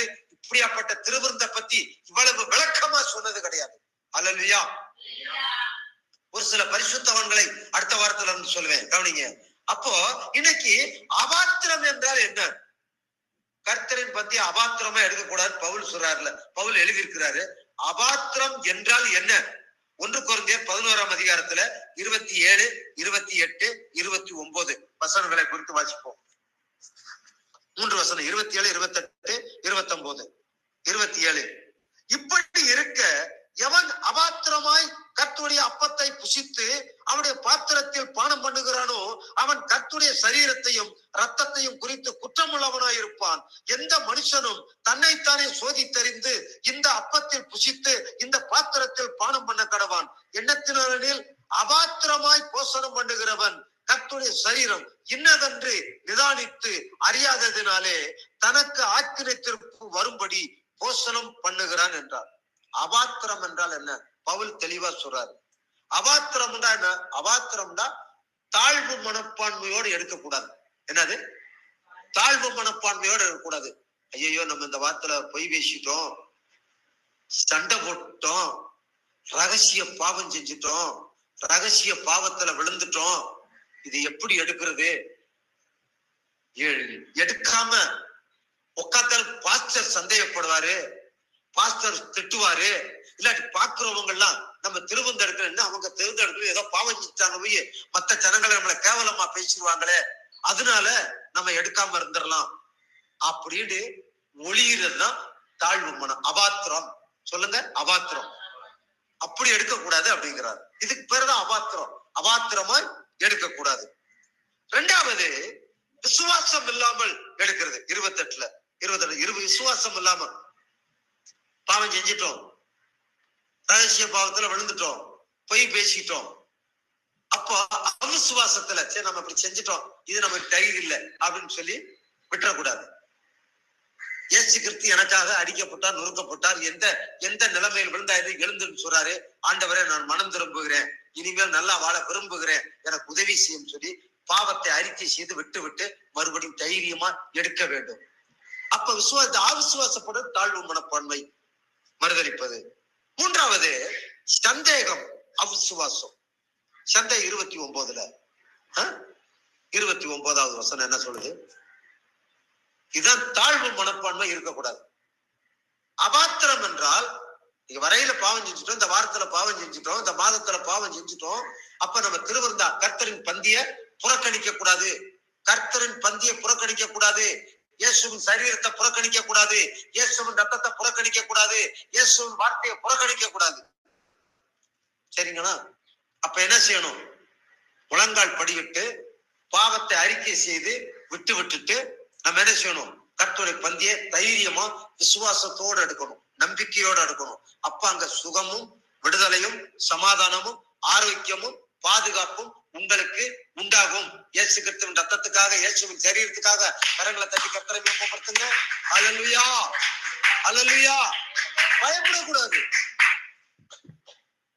இதை நீ சபைகள்ல நீ தைதில் என்ன வெளியே போயிருன்றாங்க. நீ பாவம் செஞ்சு அடுத்த தைதில் வெளியே போயிரு. ஏசுனார் அப்படி சொல்லிய, யூதாஸ் அப்படி சொல்லலையே. டேய், என்னைய காட்டி கொடுக்க போற, என்னைய துரோகம் பண்ற, இந்த 11 பேரை தவிர நீ வெளியே நின்றா, வெளியே உனக்கு தைதியில வெளியே போய் நின்றதா இல்லையா? கிடையாது. ஏன் யூதாசை எடுக்க சொன்னாரு? ஏன் யூதாசுக்கும் தன் சரீரத்தை கொடுத்தாரு? ஏன் யூதாசுக்கும் ரத்தத்தை கொடுத்தாரு? ஒருவேளை இது நிமித்தமா கூட பாவ உணர்வு அடைந்து அவன் மனம் திரும்ப வாய்ப்பு இருக்கலாம் தான் கொடுத்தாரு. அல்லேலூயா. அவன் அதையும் மறுதளிச்சுட்டு போனதுனாலதான் அவன் தூக்கு போட்டு செத்தான். நல்லா தெரிஞ்சுக்க, கர்த்தரின் பந்தியை புறக்கணிக்கிறவர்களுக்கு தான் மரணம் வரும். அதான் அபாத்திரம். கர்த்தரின் பந்தியை விட்டு விளக்குறவங்களுக்கு தான் வியாதி வரும். ஆனா வியாதி வரட்டும், மரண போராட்டம் வரட்டும், கொள்ளை நோய்கள் வரட்டும், அநீதி வரட்டும், அக்கிரமம் வரட்டும், நீங்க பாவத்திலே விழுந்திருந்தா கூட இன்னைக்கு நான் சொல்றேன், மனிதர் உங்களை குற்றப்படுத்தலாம், உங்க கணவன் உங்களை குற்றப்படுத்தலாம், உங்க மனைவி உங்களை குற்றப்படுத்தலாம், உங்க பிள்ளைகள் உங்களை குற்றப்படுத்தலாம், உங்களை சார்ந்தவர்கள் உங்களை குற்றப்படுத்தலாம். உங்களுக்காய் அடிக்கப்பட்ட, உங்களுக்காய் ஒடுக்கப்பட்ட, உங்களுக்காய் நெருக்கப்பட்ட, உங்களுக்காய் ரத்தம் சிந்தின, உங்களுக்காய் மரித்த இயேசு சொல்றார், வருத்தப்பட்டு பாரம் சுமக்கிறவர்களே நீங்கள் எல்லாரும் என்னிடத்திற்கு வாருங்கள், நான் உங்களுக்கு இளைப்பாறுதல் தருவேன். அல்லேலூயா. உங்களுக்காகத்தான் அந்த கர்த்தருடைய பந்தி, புறக்கணிக்கப்பட்ட உங்களுக்கு தான் கர்த்தருடைய பந்தி. அல்லேலூயா. உங்களுக்காகத்தான் கர்த்தருடைய பந்தி, உங்களுக்காகத்தான் கர்த்தருடைய சரீரம், உங்களுக்காகத்தான் கர்த்தருடைய ரத்தம். யாருக்காக? வருத்தத்துல, ஏழ்மையில, அநீதியில, அக்கிரமத்துல, பாவத்துல இருக்கிறவங்களுக்கு தான் கர்த்தருடைய சரீரம், கர்த்தருடைய ரத்தம். அல்லேலூயா. எதுக்கும் நீங்கள் கவலைப்பட வேண்டிய அவசியம் இல்ல, பயப்பட வேண்டிய அவசியம் கிடையாது. அபாத்திரம் என்பது தாழ்மை. அந்த தாழ்வு மனப்பான்மையை தூக்கி எறிக்க வேண்டும். மூன்றாவது காரியம், தாழ்வு மனப்பான்மையுடன் பயத்துடனும் எடுக்காமல் இருக்காது. தாழ்வு மனப்பான்மை, பயம், ஐயோ இப்படி செஞ்சிட்டோமே, இப்படி பண்ணிட்டோமே, நாம எப்படி எடுக்கிறது அப்படிங்கிற ஒரு பயத்தோடு கூட எடுக்காம விடக்கூடாது. சரியா? அங்க என்ன சொல்றாரு? 1 கொரிந்தியர் 11ஆம் அதிகாரம் 30, 31 வசனங்களை வாசிப்போம். இது நிமித்தம் உங்களில் அநேகர் பலவினரும் வியாதி உள்ளவருமா இருந்தார்கள், அநேகர் நித்திரையும் அடைந்தார்கள். நம்மை நாமே நிதானித்து அறிந்தால் நாம் நியாயம் தீர்க்கப்பட மாட்டோம். நம்மை நாமே நிதானித்து பார்க்கணும். எப்படி நிதானித்து பார்க்கணும்? கர்த்தர் என்னை அழைத்திருக்கிறார், எனக்காக அடிக்கப்பட்டார். நான் விழுந்து போன என்னை மறுபடியும் தூக்குவார். விழுந்து போன தாவீதின் கூடாரத்தை மறுபடியும் எழும்ப கட்டுவேன் சொல்லியிருக்கிறார். மனம் திரும்புங்கள் என்று சொல்லியிருக்கிறார். எந்த நிலைமையில் விழுந்தா என்பதை மனம் திரும்பி என்னிடத்துல வாழ் சொல்றாரு. என் இயேசு எனக்காக மரித்திருக்கிறார், இயேசு எனக்காக ரத்தம் சிந்தி இருக்கிறார் சொல்லி மனம் திரும்பி குணப்பட்டு ஜெபம் பண்ணி விசுவாசத்தோடு கூட எடுப்பதுதான் கர்த்தரின் பந்தி. அல்லேலூயா. தாழ்வு மனப்பான்மையும் பயமும் இருக்கக்கூடாது. அங்க சொல்றாரு, பின்மாற்றம் அடைவார்கள். பின்மாற்றம், இந்த தாழ்வு மனப்பான்மையில கர்த்தரின் பந்தியை புறக்கணிக்கிறவர்கள் பின்மாற்றம் அடைவார்கள். எபிரேயர் 10:10 சொல்றாரு. என்ன சொல்லப்பட்டு பார்ப்போம். எபிரேயர் நிருபத்துல 10ஆம் அதிகாரம் எபிரேயர் 10 37, 38, 39, 37 வாசிப்போம். வருகிறவர் இன்னும் கொஞ்ச காலத்தில் வருவார், தாமதம் பண்ணார். விசுவாசத்தினாலே நீதிமான் பிழைப்பான், பின்வாங்கி போவானானால் அவன் மேல் என் ஆத்துமா பிரியமாயிராது என்கிறார். நாமோ கெட்டு போக பின்வாங்குறவளாயிராமல் ஆத்துமா ஈடேற விசுவாசிக்கிறவர்களா இருக்கிறோம். அல்லேலூயா. நீ பின்மாற்றம், கர்த்தரின் பந்தியை யாரு அசட்டை பண்றாங்களோ, யாரு நான் தகுதியிலேன்னு சொல்லி மறுதளிக்கிறார்களோ, இந்த மாசம் எடுக்க வேணாமியா, அடுத்த மாசம் எடுத்துக்கிறோம், இந்த மாசமே செத்து போனா என்ன செய்வ? பிசாசு உன்னை கொல்லுவான், பிசாசு உன்னை அழிப்பான். பிசாசு கர்த்தருடைய பந்தியில உன்னை பங்கு வர விடாமல் பிசாசு உன்னை தடை பண்ணுவான், கெடுக்க பார்ப்பான். அவிசுவாசத்தை கொண்டு வருவான், தாழ்வு மனப்பான்மையை கொண்டு வருவான், பயத்தை கொண்டு வருவான். ஏய், நீ என்ன இந்த பாவம் செஞ்சுட்ட, நீ எல்லாம் எடுக்க தகுதியில பிசாசு பேசுவான். ஊழியக்காரன் மூலமா பேசுவான், விசுவாசிகள் மூலமா பேசுவான். ஐயோ இப்படியா, எடுக்காத அப்படின்னுவான். பிசாசு உன்னை கொல்லுவான். யோவான் 10:10 திருடன் திருடவும் கொல்லவும் அழிக்கவும் வருகிறான் என்று வேறொன்றுக்கு மாறான், நானும் அவைகளுக்கு ஜீவன் உண்டாயிருக்கவும் பரிபூர்ணப்படம் வந்தேன்னு சொல்லி இயேசு சொல்றார். கரங்களை தட்டி கர்த்தரை படுத்துங்க. அல்லேலூயா. பின்மாற்றம் அடைவார்கள். கர்த்தரின் பந்திய அசட்டை பண்ணுகிறவர்கள், எடுக்காமல் இருக்கிறவர்கள் பின்மாற்றம் அடைவார்கள். 2வது, பலவீனமும் வியாதியும் மரணம் உண்டாகும். 1 கொரிந்தியர் 11:30 அவர்கள் வியாதியும் பலவீனம் மரணம் அங்க உண்டாகும். 3, மனம் திரும்பி விசுவாசத்துடன் எடுத்தால் பலவீனம், வியாதி, தரித்திரம், கடன், வறுமை, மரணம் எல்லாம் நீங்கி போகும். கரணத்தை கத்தனம் படுத்துங்க. அல்லேலூயா.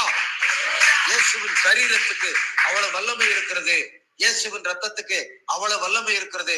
இந்த திருவிருந்த இன்னும் ஒரு சில வாரங்களுக்கு பேச போறேன். திருவிருந்து எடுக்கிறதுனால செழிப்பு, உயர்வு, ஐஸ்வர்யம், கனம், மகிமை எல்லாம் உண்டாகும். இந்த செய்தியவே கேட்க விடாமல் கூட பிசாசுகளை தடுக்கலாம். ஆயத்தமாங்க. இது கிடைக்காது. எந்த பைபிள் காலேஜுக்கு போனாலும் கிடைக்காது, எந்த சபைக்கு போனாலும் கிடைக்காது, எந்த ஊழியக்காரனுக்கு போனாலும் கிடைக்காது. அல்லேலூயா. இதை உங்களுக்கு நான் போதிச்சுக்கிட்டு இருக்கிறேன். இந்த குக்கிராமத்துல போதிச்சுக்கிட்டு இருக்கிறேன். ஒரு மூலையில நான் உங்களுக்கு போதிச்சுக்கிட்டு இருக்கிறேன். அல்லேலூயா. இது கிடைக்க கூடாத ஒரு சத்தியம். பரிசுத்த ஆவியானவருக்கு தோத்திரம், இயேசு கிறிஸ்துவுக்கு தோத்திரம். சரிங்களா? அப்ப ஊழியர்களில் போதிப்பது சரியா தவறா என்று வேத வசனங்களை ஆராய்ந்து பார்த்து வாழ்வதே வெற்றியாகும். இங்க ஊழியக்காரர்கள் நான் குறை சொல்லல. எந்த சபைக்கு வேண்டாலும் போங்க, எந்த ஊழியக்காரன் போங்க, ஊழியக்காரன் போதிக்கிறத அப்படியே ஏத்துக்கிறாதீங்க. வேத வசனத்தை திறந்து இரவும் பகலும் கர்த்தருடைய வேதத்தை வாசித்து ஆராய்ந்து பாருங்க. இந்த ஊழியக்காரர் சொன்னது உண்மையானு பாருங்க. ஊழியக்காரர் உங்க மேல கரிசனை உள்ளவரான்னு பாருங்க.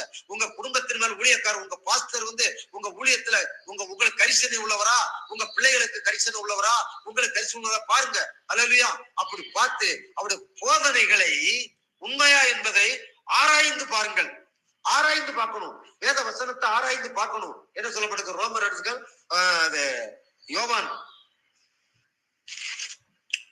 5ஆம் அதிகாரம், யோவான் 5:39 வேத வாக்கியங்களை ஆராய்ந்து பாருங்கள், அவைகளால் உங்களுக்கு நித்திய ஜீவன் உண்டென்று எண்ணுகிறீர்களே, என்னை குறித்து சாட்சி கொடுக்கிறவர்களும் அவைகளை. வேத வசனங்களை ஆராய்ந்து பாருங்க. இந்த வேத வசனத்துலதான் ஜீவன் இருந்தது. இயேசு வார்த்தையா இருக்கிறார். வார்த்தையாகி இயேசு என்னது? மாம்சமா இருக்கு, ஆவியா இருக்கிறார். ஆமா, இயேசு வார்த்தையா இருக்கிறார், வார்த்தை இயேசுவாக இருக்கிறது. அல்லேலூயா. 2 யோவான் 6ஆம் அதிகாரம் 63. யோவான் 6:63 என்ன சொல்லப்பட்டிருக்கு? ஆவியை உயிர்ப்பிக்கிறது, மாம்சமானது ஒன்றுக்கு உதவாது. நான் உங்களுக்கு சொல்லுகிற வசனங்கள் ஆவியாயும் ஜீவனுமா இருக்கிறது. இந்த வசனங்கள் ஆவியும் ஜீவனுமாக இருக்கிறது. அல்லேலூயா. 3 யோவான் 8:31. யோவான் 8ஆம் அதிகாரம் 31-32. இயேசு தம்மை விசுவாசித்த யூதர்களை நோக்கி, நீங்கள் என் உபதேசத்தில் நிலைத்திருந்தால் மெய்யாகவே என் சீஷர்களாயிருப்பீர்கள், சத்தியத்தையும் அறிவீர்கள், சத்தியம் உங்களை விடுதலையாக்கும் என்றார். அல்லேலூயா, அல்லேலூயா. வேதத்தை ஆராய்ந்து பார்க்க வேண்டும். வேத வசனத்தை கவனமாக பார்க்க வேண்டும். வீட்டுல இருக்கும்போது நீங்க வேத வசனத்தை இரவும் பகலும் படித்துக் கொள்ளுங்கள், வாசிங்க, தியானம் பண்ணுங்க. கர்த்தருடைய வேதத்தில் பிரியமார்ந்து இரவும் பகலும் தியானமா இருக்கிற மனுஷன் பாக்கியவான். அவன் நீர்ப்பால்கள் ஓரமாய் நடப்பட்டு தன் காலத்தில் கனிதந்து இலை உதிராத இருக்கிற மரத்தை போல இருப்பான்னு சொல்லப்பட்டிருக்கு. அல்லேலூயா, அல்லேலூயா. அப்ப இன்றைக்கு 3 காரியங்களை குறித்து பார்த்தோம். என்ன பார்த்தோம்? வேத வசனத்தை அறிந்து கொண்டு உண்மையோடு கூட கர்த்தரின் பந்தியை அறிந்து கொண்டு எடுக்க வேண்டும். பவுல் சொல்றாரு. 2வது, கர்த்தரின் பந்திய அபாத்திரமா எடுக்கக்கூடாது, தாழ்வு மனப்பான்மை எடுக்கக்கூடாது, பயத்தோடு கூட எடுக்கக்கூடாது, மறிகலித்து போகக்கூடாது, விசுவாசத்தோடு கூட அர்ப்பணித்து செபித்து எடுக்க வேண்டும். அடுத்து 3வது, தாழ்வு மனப்பான்மை, பயத்துடனும் நடுக்கத்தோடு கூட புறக்கணிக்க கூடாது, உற்சாகமாய் தைரியமாய் எடுக்கணும். அல்லேலூயா. ஏன்னா இயேசுவின் ரத்தம் தான் நமக்கு மீட்பை தருகிறது. இயேசுவின் சரீரம் உடைக்கப்பட்டது, உங்களுக்காய் உடைக்கப்பட்டது, உங்களுக்காய் நெருக்கப்பட்டது, உங்களுக்காய் அடிக்கப்பட்டது, உங்களுக்காய் ரத்தம் சிந்தப்பட்டது. இதனால கர்த்தரின் பந்தி என சொல்றாரு, நான் வருமளவும் என் மரணத்தை நினைவு கூறும்படி இவைகளை செய்யுங்கள் என்றார். அல்லேலூயா. அடுத்த வாரம் தொடர்வோம். எழுந்திருந்து ஜெபிப்போம். பரலோகத்தை நல்ல தகப்பனே, நன்றியோடு துதிக்கிறோம், தோத்தரிக்கிறோம். ஆண்டவரே, விலையேறப்பெற்ற அன்புக்காக நன்றி. சபை கூடி வருவதற்கு ஆசீர்வதித்தீர். ஆண்டவரை 2 மாதங்கள் எங்களை கண்மணி போல பாதுகாத்து இந்த 3வது மாதத்திலும் அடியெடுத்து வைக்கும்படியாய் நீ பாராட்ட தயவுக்காக ஸ்தோத்திரம், இரக்கத்துக்காய் ஸ்தோத்திரம். ஆண்டவரே, கர்த்தரின் பந்தியை குறித்த அற்புதமான விளக்கங்களை நீர் வெளிப்படுத்தி கொடுத்த ஆவியானவரே, உம்மை ஸ்தோத்திரிக்கிறோம். ஆண்டவரே கர்த்தாவே, இயேசுவின் ரத்தம் எங்களை மூடி இருக்கிறதற்காய் நன்றி. இயேசுவின் ரத்தம் எங்களை கழுவி சுத்திகரிக்கட்டும். ஆண்டவரே கர்த்தாவே, இதை விசுவாசத்தோடும் அர்ப்பணிப்போடு கூட ஆண்டவரை கர்த்தாவே, ஆண்டவரை கர்த்தாவே, நாங்கள் உண்மையாய் உடைய சரீரத்தை ஆண்டவரை புசித்து உடைய ரத்தத்தை பானம் பண்ணும் போது எங்களுக்கு விடுதலையை கொடுக்கிறீர், சமாதானத்தை கொடுக்கிறீர், பாதுகாப்பை கொடுக்கிறீர், சுகத்தை கொடுக்கிறீர், ஆரோக்கியத்தை கொடுக்கிறோம். நன்றி அப்பா. தகப்பனை உலகம் எங்கிலும் ஆடியோ மூலமாக இந்த வார்த்தைகளை கேட்கிற குடும்பங்கள், ஜனங்கள், ஊழியக்காரர்களுக்கு இயேசுவின் நாமத்துடைய ஆண்டவரை கர்த்தா விளக்கங்கள் உண்டாகட்டும், மனக்கண்கள் திறக்கப்படட்டும். இயேசுவே, அவர்களுடைய இருதயம் திறக்கப்படட்டும். பிரகாசம் உள்ள மனக்கண்களை தந்தரலும். ஆண்டவரே, சத்தியத்தையும் அறிவீர்கள், சத்தியங்களை விடுதலாக்கும் சொன்ன இந்த கர்த்தரின் பந்தியின் அவசியத்தை குறித்து ஆண்டவரே தெளிவு உண்டாகட்டும், விடுதலை உண்டாகட்டும், பாதுகாப்பு உண்டாகட்டும். ஆண்டவரே கர்த்தாவே தோத்திரம். இப்பொழுது ஆண்டவரே, இந்த சபை குழுவின் ஆசீர்வாதத்திற்காய் நன்றி. சிறுபிள்ளைகளுக்காய் தோத்திரம், வாலிப பிள்ளைகளுக்காய் தோத்திரம், புதியவர்களுக்காய் தோத்திரம். ஆண்டவரே கர்த்தாவைகளை நேசிக்கிறீர், சபையை நேசிக்கிறீர். சபை நாளுக்கு நாள் வளர்ந்து விருத்தியடைய செய்கிறீர். மந்தை பெருகுவது போல மனிதர்களை பெருகப்படுகிறீர். கர்த்தாவை இப்பொழுதும் கர்த்தருடைய பந்தி ஆயத்தப்படுத்தப்பட்ட கர்த்தருடைய பந்திக்காக தோத்திரம். எங்களுக்காய் குற்றப்பட்டவருடைய சரீரத்துக்காய் தோத்திரம், எங்களுக்காய் சித்தப்பட்டவருடைய ரத்தத்துக்காய் தோத்திரம். இதை நாங்கள் புசித்து பானம் பண்ணும் போது எங்கள் சரீரத்துல ஆண்டவரே கர்த்தாவே சுகமும் பலனும் ஆரோக்கியம் விடுதலையும் சந்தோஷமும் சமாதானமும் ஐஸ்வர்யமும் செழிப்பும் ஆண்டவரை பெறுகிறதற்காய் நன்றி. எங்களுக்கு விரோதமாய், கர்த்தரின் பந்திக்கு விரோதமாய், ஜனங்களுக்கு விரோதமாய், சபைக்கு விரோதமாய் கிரீசிற எல்லா அந்தகர வல்லமைகளை இயேசுவின் நாமத்திலே சபித்து கட்டுகிறேன். பிசாசின் கிரியைகளை இயேசுவின் நாமத்திலே சபித்து கட்டுகிறேன். தரித்திர பிசாசுகளை இயேசுவின் நாமத்திலே சபித்து கட்டுகிறேன். கடன்கார ஆவிகளை இயேசுவின் நாமத்திலே சபித்து கட்டுகிறேன். பலவீனத்தின் ஆவிகள், வியாதியை கொண்டு வருகிற ஆவிகள், மரணத்தை கொண்டு வருகிற ஆவிகளை இயேசுவின் நாமத்திலே சபித்து கடிந்து வருகிறேன். தேவனுடைய சமாதானத்தை இயேசுவின் நாமத்திலே கட்டவிழ்த்து விடுகிறேன். இயேசுவின் ஆசீர்வாதங்களை இயேசுவின் நாமத்திலே கட்டவிழ்த்து விடுகிறேன். சுகத்தையும் பலத்தையும் ஆரோக்கியத்தையும் இயேசுவின் நாமத்திலே கட்டவிழ்க்கிறோம். ஆண்டவரே, ஆபிரகாமுக்குரிய ஆசீர்வாதங்கள் உயிர் தெழுந்த இயேசுவின் நாமத்தினாலே எங்கள் ஒவ்வொரு குடும்பத்திலும் வந்து பலிக்கட்டும். வார்த்தையை உறுதிப்படுத்துவதற்காய் நன்றி செலுத்துறோம். ஆண்டவரே, ஜெபத்தை கேட்பால் கொடுத்ததற்காக நன்றி. அப்பத்தையும் ரசத்தையும் எங்களுக்கு ஆசீர்வதித்து கொடுத்ததற்காக நன்றி. எங்களை தாழ்த்தி ஒப்பு கொடுக்கிறோம். எல்லா துதி கன மகிமையில்லாம ஒருவருக்கு செலுத்துறோம். எங்கள் மீட்புரட்சகரமா இருக்கிற இயேசுவின் நாமத்திலே ஜெபிக்கிறோம். எங்கள் பரிசுத்தமுள்ள நல்ல பிதாவே. ஆமென், ஆமென், ஆமென். ஹல்லேலூயா, ஹல்லேலூயா. கர்த்தரின் பந்தி ஆயத்தமா இருக்கிறது. மூழ்கி ஞானஸ்நானம் பெற்றவர்கள் அப்படியே இதுவரை நேரமும் பாஸ்டர் விக்டர் போல் இந்தியாவில் இருந்து திருவிருந்து 4ஆம் பாகம் இடத்திலே அருமையான செய்தியை வேதாம ரீதியில் விளக்கத்தை கொடுத்திருந்தார். திருவிருந்து எப்படி எடுக்க வேண்டும், அபாத்திரம் என்றால் என்ன, நல்ல விளக்கத்தை கொடுத்திருந்தார். மிகவும் ஆச்சரியமாக இருந்தது. கடந்த ஞாயிற்றுக்கிழமை அவரது சபையிலே கொடுத்த செய்தியைத்தான் நான் போட்டிருந்தேன். எனக்கு மிகவும் ஆச்சரியமாக இருந்தது. கேட்கிற உங்களுக்கு ஆச்சரியமாக இருந்திருக்கும். கர்த்தர் பாஸ்டர் விக்டர் போலை குடும்பங்களையும் சபைகளையும் தேவன் அபரிவிதமாக ஆசீர்வதிப்பாராக. ஆமேன், ஆமேன், ஆமேன். தொடர்ந்து நாங்கள் பாஸ்டர் மார்ட்டின் அழைக்க போறோம். வார்த்தையின் வெளிச்சத்தின் சார்பிலும் சங்கம வானொலியின் சார்பிலும் பாஸ்டர் மார்ட்டினை வருக வருக என்று அழைப்போமா? அவர் தொடர்ந்து ஜெபம் என்ற தலைப்பிலே அநேக காரியங்களை ஆழமான சத்தியத்தை கற்றுக்கொண்டிருக்கிறார். நாங்கள் அநேக காரியங்களை கற்றுக்கொண்டிருக்கிறோம். அதுக்கு தேவனுக்கு நன்றி சொல்லி அவர் அழைப்போம். பிரைஸ் லார்ட் பாஸ்டர் மார்ட்டின் அவர்களே. பிரைஸ் லார்டுங்கய்யா. ஸ்தோத்திரங்க. சோத்திரம் சோத்திரம். இன்றைய நாளில் கூட ஒப்பு கொடுக்கிறேன். ஆவியானவர் வார்த்தையின் வெளிச்சத்துக்கு எப்படிப்பட்ட வார்த்தையை உங்களுக்கு கொடுத்தாரோ அதை நாங்கள் கேட்க ஆவலோடும் தாகத்தோடு இருக்கிறோம். உங்களோட ஒப்பு கொடுக்கிறேன் பாஸ்டர், நீங்க வழி நடத்துங்கள். ஆமென். ஆமென். கர்த்தருடைய மகா பரிசுத்த நாமம் மையப்படுவதாக. இந்த வேளையிலும் மீண்டும் இணையத்தின் வழியாய் சங்கமம் வானொலியிலே கர்த்தருடைய வார்த்தையின் வெளிச்சத்தின் மூலமாய் உங்கள் அனைவரோடு கூட பகிர்ந்து கொள்வதில் மிகுந்த பெருமகிழ்ச்சி நான் அடைகிறேன். நாம் தொடர்ந்து ஜெபத்தை குறித்து பல காரியங்களை பார்த்து கொண்டு வந்திருக்கிறோம் பாருங்க. ஜெபத்தை மைய புள்ளியாக வைத்து ஜெபத்தோடு கூட சத்தியங்களை தொடர்ந்து பார்த்து கொண்டு வந்திருக்கிறோம். கடந்த வாரங்களில் பிசாசின் தந்திரங்களை எப்படி எதிர்கொள்வது என்ற காரியத்தை கொடுத்து நாம் பார்த்து கொண்டிருக்கிறோம். விசேஷமாக எபேசியர் 6வது அதிகாரம் 11வது வசனமும் 18வது வசனத்தையும் நான் வாசிக்கிறேன். நீங்கள் பிசாசின் தந்திரங்களோடு எய்த்து நிற்க திராணி உள்ளவராகும்படி தேவனுடைய சர்வாயுத வர்க்கத்தை எடுத்துக்கொள்ளுங்கள். 18வது வசனம், எந்த சமயத்திலும் சகல விதமான வேண்டுதலோடும் விண்ணப்பத்தோடும் ஆவினாலே ஜெபம் பண்ணி அதன் பொருட்டு மிகுந்த மன உறுதியோடும் சகல பரிசுத்தவான்களுக்காக பண்ணும் வேண்டுதலோடு விழித்து கொண்டிருங்கள்.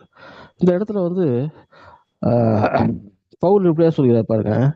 நீங்க தேவனுடைய சர்வாயுத வைத்தங்களும் எடுத்துக்கொள்ளணும். ஏன் எடுத்துக்கொள்ளலாம்? பிசாசின் தந்திரங்களை எதிர்த்து நிற்க முடியும். என்ன பண்ணணும்? எடுத்துக்கொள்ளணும். ஏன்னா பிசாசு நம்ம பெரிய பாவம் செய்ய வைக்க மாட்டான். லைட்டை நம்ம டைரக்ஷன் மட்டும் திருப்பி விடுவோம், அவ்வளோதான். திருப்பி விட்டாலே முடிஞ்சு போச்சு. நம்ம போக வேண்டிய இடத்துக்கு போய் சேர மாட்டோம். நம்ம எங்கே போகணுமோ அதை ஆப்போசிட் டைரக்ஷன் போய் சேருவோம் பாருங்க.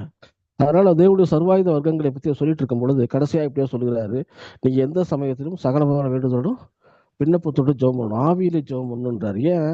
பிசாசு தந்திரங்களை எதிர்த்து நிற்கிறதுக்கு நமக்கு ஞானம் வேண்டும் பாருங்க. அது மட்டும் கிடையாது, தேவனுடைய அனுகிரகம் வேண்டும். ஜெபம் அதை பெற்று தருகிறதா இருக்கிறது. அதனால நம்முடைய வாழ்க்கையில ஜெபங்கிறது ரொம்ப முக்கியமான ஒரு காரியம் பாருங்க. அதனால பலவித காரியங்கள் நம்ம எப்படி நம்மளை ஒரு பிசாசு திறங்கள் நம்மளை எப்படி மாற்றுறது பார்த்தோம் பாருங்க. அப்ப வேதம் சொல்லும் ஆசீர்வாதம்னா என்னன்றது கடந்த வாரத்துல பார்த்தோம். பண ஆசீர்வாதம்னா என்ன, பண ஆசை எப்படி அதை நம்ம வழிவர செய்வது கொடுத்து பார்த்தோம் பாருங்க. இன்றைக்கு நம்ம ஒரு முக்கியமான ஒரு காரியம், ரொம்ப ஒரு சென்சிட்டிவான ஒரு சப்ஜெக்ட் பார்க்க போறாங்க. அதாவது லூக்கா அதிகாரத்தில் எடுத்துட்டோம்னா 20வது அதிகாரம், லூக்கால 20வது அதிகாரம் நீங்க இப்ப 25வது வசனம், லூக்கா 20:25 வாசிக்கிறோம் பாருங்க. அதற்கு இயேசு, அப்படியானால் ராயனுடையதையும் ராயனுக்கும் தேவனுடையதை தேவனுக்கும் செலுத்துங்கள் என்றார். இயேசுவை சோதிக்கும்படி இந்த வேத பாதர்கள் பரிசேயர்களும் தந்திரம் பண்றாங்க. என்ன பண்றாங்கன்னா, நீங்க 20வது அதிகாரம் 20வது வசனத்தை வாசிச்சு பார்த்தோம்னா அவர் நீங்க உண்மை உள்ளவர், அப்புறம் ராயனை வரி கொடுக்கலாமா வேண்டாமா அப்படின்னு கேட்கறாங்க பாருங்க. உடனே என்ன பண்றாரு, அந்த காயினை காமிங்கன்றாரு. அது ரோமருடைய காயினு. அதுல பார்த்தோன்னா ராயனுடைய சின்ன ஒரு பக்கம் இருக்கு. அது சொல்றாரு, இது சொருபம் யாருடையதுன்னு கேட்டாரு. அப்ப ராயனுடையது.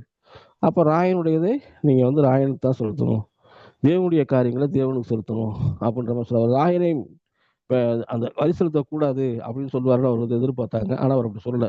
ரொம்ப ஞானமா சொன்னதுனால அவங்க முன்னாடி அவங்களால பேச முடியாம இருந்துச்சு பாருங்க. இன்னைக்கு நான் போன தடவை கடந்த முறை நம்ம என்னுடைய செய்தியை தொடர்ந்து நீங்க கேட்பீங்கன்னா, தேவனுடைய காரியங்களை தேவனுக்கு செலுத்துங்கள் என்ற காரியத்தை நிறைய பேசியிருக்கோம் பாருங்க. நிறைய போதிச்சிருக்கோம். எப்படி தேவனுடைய காரியங்கள் ஜெபம் பண்றது, வேதத்தை தியானம் பண்றது, எப்படி சபைக்கு செல்வது, நம்முடைய வாழ்க்கையில் ஜெபம் எப்படியா இருக்க வேண்டும், வேத வசனத்தை குறித்த அறிவு எப்படியா இருக்க வேண்டும் என்று பல ஒரு ஸ்பிரிச்சுவலான காரியங்களையும் பிராக்டிக்கலான சில விஷயங்களை நம்ம போதிச்சிருக்கிறோம் பாருங்க. இன்றைக்கு யாருமே சொல்லாத ஒரு சப்ஜெக்ட் என்னன்னா, ராயனுடையது எப்படி ராயனுக்கு செலுத்த வேண்டும். இது ஆண்டவர் இந்த இடத்துல வந்து ராயனுடைய செலுத்தாதேன்னு சொல்லல. ராயனுடையது ராயனுக்கு செலுத்துன்றாரு, தேவனுடைய காரியங்கள் தேவனுக்கு செலுத்துன்றாரு. ஏன்னா என்னுடைய வாழ்க்கையில பல சூழ்நிலை, பல சந்தர்ப்பங்கள்ல நான் இதை அனுபவிச்சிருக்கேன் பாருங்க. அப்ப இயேசு கிறிஸ்து வழி செலுத்தினார பார்த்தா அவரு செலுத்துறாரு. எங்க செலுத்துற பார்த்தா மத்தேயுல 17 அதிகாரத்துல 27 வசனம் நீங்க பார்த்தீங்கன்னா அப்படி தெரியும் பாருங்க. 1000 நாம் அவர்களுக்கு இடனதாபடிக்கு நீ கடலுக்கு போய் தூண்டில் போட்டு முதலாவது அகப்படுகிற மீனை பிடித்து அதன் வாயை திறந்து பால், அதில் ஒரு வெள்ளிப்படத்தை காண்பது, அதை எடுத்து எனக்காகவும் உனக்காகவும் ஒரு இடத்துல கொடுன்றாரு. இவங்க என்ன சொல்லுறாங்கன்னா, அதே மாதிரி இவங்க வேத பாதத்தில் வந்து கேட்குறாங்க பாருங்க, ஏன் உங்க போதர் வந்து வரி பணம் செலுத்துறது இல்லையா? வரிங்கிறது ஒரு நாட்டுக்கு எவ்வளோ அவசியம்?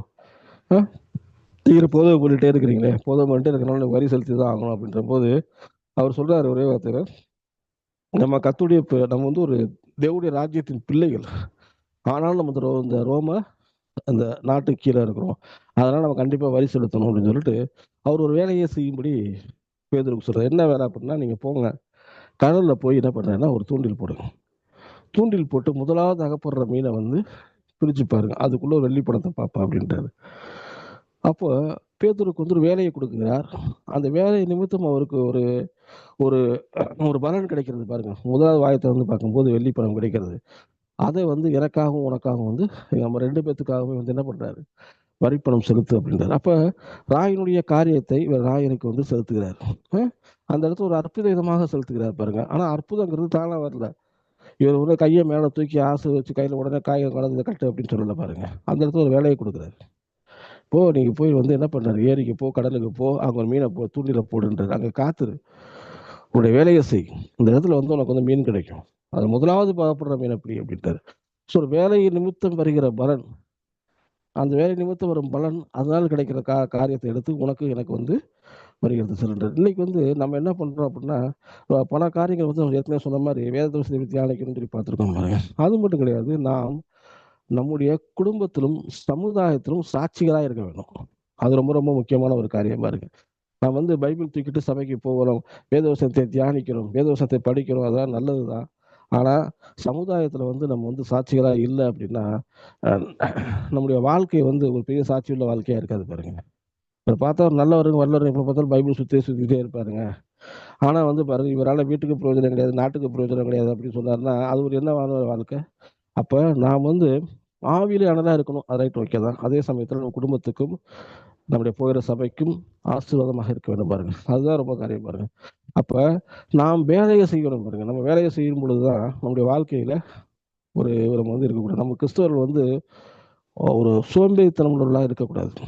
நாம் வந்து நம்ம குடும்பத்துக்காக, நம்மளை பராமரிக்கிறதுக்காகவும் அல்லது நம்ம குடும்பத்தை பராமரிக்கிறதுக்காக நம்முடைய வாழ்க்கையில வந்து வேலை செய்யறவங்களா இருக்க வேண்டும் பாருங்க. அதை கொடுத்து வந்து பவுல் வந்து தீமோத்தேயுக்கு இப்படியாக எழுதுறாரு. நீங்க அதை பார்த்துட்டீங்கன்னா அது தெரியும். ஒரு போதகர் அல்லது வந்து ஒரு கண்காணிப்பை விரும்புகிறவன் 1 தீமோத்தேயு 3வது அதிகாரத்துல 1வது அதிகாரத்துல 1 தீமோத்தேயு 3:1 வந்து எப்படி சொல்லுகிறாருன்னா, ஒரு கண்காணிப்பை விரும்புகிறவன், அதாவது ஒரு ரூலர் அல்லது வந்து ஒரு சூப்பர்வைசர் அல்லது ஒரு மேனேஜர் அல்லது ஒரு பாஸ்டர் அல்லது ஒரு குடும்ப தலைவர் ஏதோ நடத்துவாங்க, அவங்க எப்படியா இருக்கணும் அப்படின்னு சொல்லும் பொழுது சொல்றாரு, கண்காணிப்பை விரும்புகிறவன் நல்ல வேலையை விரும்புகிறான். இது உண்மையான வார்த்தை. ஆகையால் கண்காணியானவன் குற்றம் சாட்டப்படாதும், ஒரே மனையுடைய புருஷனும், ஜாக்கிரதை உள்ளவனும், தெளிந்த புத்தி உள்ளவனும், யோகிதை உள்ளவனும், அந்நீரை உபசரிக்க பொதுவ சமுத்திரமா இருக்க வேண்டும். அவன் மதுபான பிரியனும், அடிக்கிறவனும், இழிவான ஆதாயத்தை இச்சிக்கிறவனா இல்லாமல் பொறுமை உள்ளவனும், சண்டை பண்ணாதவனும், பண ஆசை இல்லாதவனுமாயிருந்து தன் சொந்த குடும்பத்தை நன்றாய் நடத்துகிறவரும், தன் பிள்ளைகளை சகல நல்லொழுக்கமாய் கீழ்ப்படிவராய் இருக்க வேண்டும். ஒருவன் தன் சொந்த குடும்பத்தை நடத்த அறியாதிருந்தால் தேவனுடைய சபையை எப்படி விசாரிப்பான்? எப்படி பாருங்க, பவுல் வந்து நிறைய ஆவிக்குரிய காரியங்களை வந்து பேசியிருக்காரு, நிறைய சத்தியங்களை நமக்கு வந்து போதிச்சிருக்காரு. பவுல் மூலியமா நம்ம அநேக காரியங்களை வந்து நாம் தியானிக்கும் பொழுது நாம் வந்து தேவனிடத்துல ரொம்ப கிட்டி சேருவோம். அதே சமயத்துல அவர் பிராக்டிக்கலாகவும் பேசுறாரு. நீ எப்ப பார்த்தாலும் வந்து இதே இருக்காம உன் சொந்த குடும்பத்தை கொஞ்சம் போய் பாரு. உன் சொந்த குடும்பத்தை உன்னால வந்து நடத்த முடியல அப்படின்னா உன் சபையை எப்படி நடத்த முடியும்? பாருங்க, நிறைய பேர் வந்து நிறைய ஊழியம் பண்றவங்க இருந்தாங்க, நல்லா சபையை இருப்பாங்க, நல்ல வசனத்தை போதிப்பாங்க, சபையில் நல்லா கூட்டம் வரும். ஆனா சொந்த குடும்பத்தில் வந்து பாருங்க அவங்களால வந்து இது பண்ண முடியாது. எடுத்துக்காட்டு பாலியங்கச்சோவே எடுத்துக்கோங்க. நிறைய அலுவல் காரியங்கள், சபை காரியங்கள், இதெல்லாம் வந்து சபை முன்னேற்றணும், சபையில மக்கள் வரணும், அந்த காரியங்களுக்கே வந்து அவர் அதிகமாக பிரயாசப்பட்டு கொண்டிருக்கும் போது பாருங்க அவர் மனைவியை வந்து சரியாக கவனிக்கல பாருங்க. அது வந்து டைவர்ஸ்ல போய் முடிகிற கண்டிஷன் ஆகி போச்சு. அதுக்கப்புறம் தான் கர்த்தர் பேசினார், உன் சொந்த குடும்பத்தை போய் பாருனார். உன் குடும்பத்துக்காக நேரம் செலவிடு, உன் மனைவிக்காக நேரம் செலவிடு. அப்புறம் அதுக்கப்புறம் தன் மனைவியோட ஒப்புரவானார் பாருங்க. அப்பதான் அவருக்கு ஒரு விஷயம் காரியம் புரிஞ்சிருக்கிறது, நாம் நம்முடைய குடும்பத்துக்கு நேரம் தெரியுமா செலவிடணும் பாருங்க. என்னுடைய வாழ்க்கையில் நிறைய பேரை பார்த்துருக்கிறேன். விசேஷமா என் கூட ஒர்க் பண்ணவங்களே 2 பேரை பார்த்துருக்கேன் பாருங்க. ஒருத்தர்லாம் வந்து பார்த்துட்டீங்கன்னா, இந்த ரேஷன்ல மலிவான பொருட்கள் போட ஆரம்பிச்சா கவர்மெண்ட் அனௌன்ஸ் பண்ணுது, அதோட வேலையை விட்டாரு. நல்லா வேலை பார்க்குற மனுஷன். நான் கூட ஒரு தேடி போய் கேட்டேன் பாருங்க ஒரு தடவை, ஏன் வரல, ஏன் வேலைக்கு வரல அப்படின்னா, இல்லைங்க எனக்கு வந்து இப்போ வேலை ரொம்ப கம்மியாக இருக்குது, நான் குறைவான சம்பளம் சம்பாதிச்சா போதும், நான் இங்குள்ள வேலையை சின்ன சின்ன வேலையெல்லாம் பார்த்துட்டு அப்படியே பைபிள் படிச்சுக்கிட்டு தான் இருக்க போகிறேன் அப்படின்ட்டாரு. நான் சொன்னேன், இது வந்து உங்களோட வாழ்க்கையில் ஒரு முன்னேற்றம் இருந்தால் தான் ஜனங்கள் கொஞ்சம் பார்ப்பாங்க. கிறிஸ்தவர்கள் வந்து வெறும் பைபிளை தூக்கிட்டு போட்டு சபைக்கு போகிறதா மட்டும் இல்லாமல் நாம் வந்து இருக்கிற இடத்துலையும் குடும்பத்திலையும் சாட்சியாக வரணும். நம்ம வாழ்க்கையில் ஒரு முன்னேற்றமே இல்லாமல் வெறும் பைபிள் தூக்கி ஜெபம் பண்ணிட்டே இருந்தோம்னா அதனால ஒரு பிரயோஜனம் கிடையாது. அது வந்து செயல் இல்லாத விசுவாசம், ஆக்ஷன் இல்லை. ஃபெய்த் வந்து வித்தவுட் ஆக்ஷன் மாதிரி ஆகிப்போம். நீங்கள் வித்தவுட் ஆக்ஷன் நீங்கள் விட்டுட்டீங்க அப்படின்னா அந்த ஃபெய்த்துக்கு வந்து அந்த இடத்துல வந்து என்ன இருந்துச்சு, இன்வேலிட் ஆகிப்போம், வேலிடே இருக்காது. அது வந்து ஃபெய்த் வந்து நமக்கு வந்து என்ன பண்ணுது, உபயோகமாக இருக்காது அப்படின்னு சொல்லி பாருங்க. அது மாதிரி நிறைய பேர்த்துல என்ன சொல்ல முடியும் பாருங்க. இதில் அதிகமாக பாதிக்கப்படுறது யாருன்னா, புதுசாக அப்போ தான் அந்த கஷ்டப்பட்ட சூழ்நிலை சபைக்கு வர்றவங்க, சபையில் வந்து ஆண்டோடைய வார்த்தையை கேட்பாங்க, இன்னும் அதிகமாக படிக்கணும், தெரிஞ்சுக்கணும் போயிட்டு அவங்களோட வாழ்க்கையில் வந்து பார்த்துட்டாங்க. ஒரு டைம் வரும்பொழுது நாம் வந்து சரியாக வேலைக்கு வந்து கான்சன்ட்ரேஷன் பண்ண மாட்டாங்க. இதில் வந்து ஃபுல்லாக இதில் கான்சன்ட்ரேஷன் பண்ணுறதுனால அவங்க வந்து பாருங்கள் அவரை சரியாக செயல்பட முடியாது.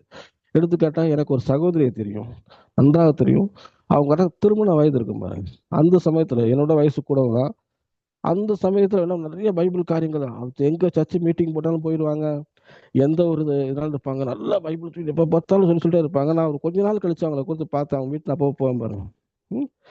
போய் கேட்டால் அவர் வந்து மென்டலி வந்து இதாகிட்டாங்க, இல்லாயிட்டாங்க. இப்போ வந்து என்ன பண்ணுறாங்கன்னா, ஒவ்வொரு சபைக்காக அந்த சகோதரியை கூட்டு போய் உட்கார வச்சுட்டு இருக்காங்க. உட்கார வச்சுட்டு பார்த்துட்டீங்கன்னா ஒரு பிசாசு மாதிரி வந்து பிடிச்சிக்கிச்சு. ஏன்னா பிசாசு ஒளியின் தூதனுடைய வேஷத்தை வந்து தடுத்துக் கொள்வான்னு சொல்லி போட்டுருக்கு. ஒவ்வொரு சபைக்கா போய் எங்கெல்லாம் போய் பிசாசு விரட்டுறாங்க அங்கெல்லாம் போய் உங்களை உட்கார வச்சுக்கிட்டு இருப்பாங்க. ஏன்னா இவங்க ஜெபம் ஃபுல் அண்ட் ஃபுல் அவங்க கான்சன்ட்ரேஷன் இதுலேயே போயிடுச்சு. இதுலேயே போனதுனால என்ன ஆகி போச்சுன்னா பிசாசு ஈஸியாக அவங்க டேக் ஓவர் பண்ணிட்டான். அவங்களுக்கு வந்து ஒரு ஆவிக்குரிய அந்த ஒரு வெளிச்சம் இல்லாமல், அந்த ஆவிக்குரிய ஒரு அறிவு இல்லாமல் அவர்கள் வந்து பார்த்தீங்கன்னா பிளைண்டா எதை சொன்னாலும் வேகத்தை எடுத்து கொடுப்பேன் அப்படின்ற போது என்ன ஆகி போச்சு, இந்த ப்ளூ வேல் கேம் மாதிரி. ப்ளூ வேல் ஒரு கேம் தச்சு ரொம்ப பிரபலமாக இருந்துச்சு பாருங்க, சின்ன குழந்தைகளை போட்டு ஆட்டி படைச்சது. அந்த மாதிரி சில காரியங்கள் வந்து பிளைண்டாக போகும் பொழுது அது என்ன ஆயிடும் அப்படின்னா இந்த மாதிரி சூழ்நிலைக்கு போச்சு. அவங்கள பார்க்கும்போது வருத்தமாக இருந்துச்சு. ஏன்னா கல்யாண வயசு, ஆனால் கல்யாணம் பண்ண முடியல.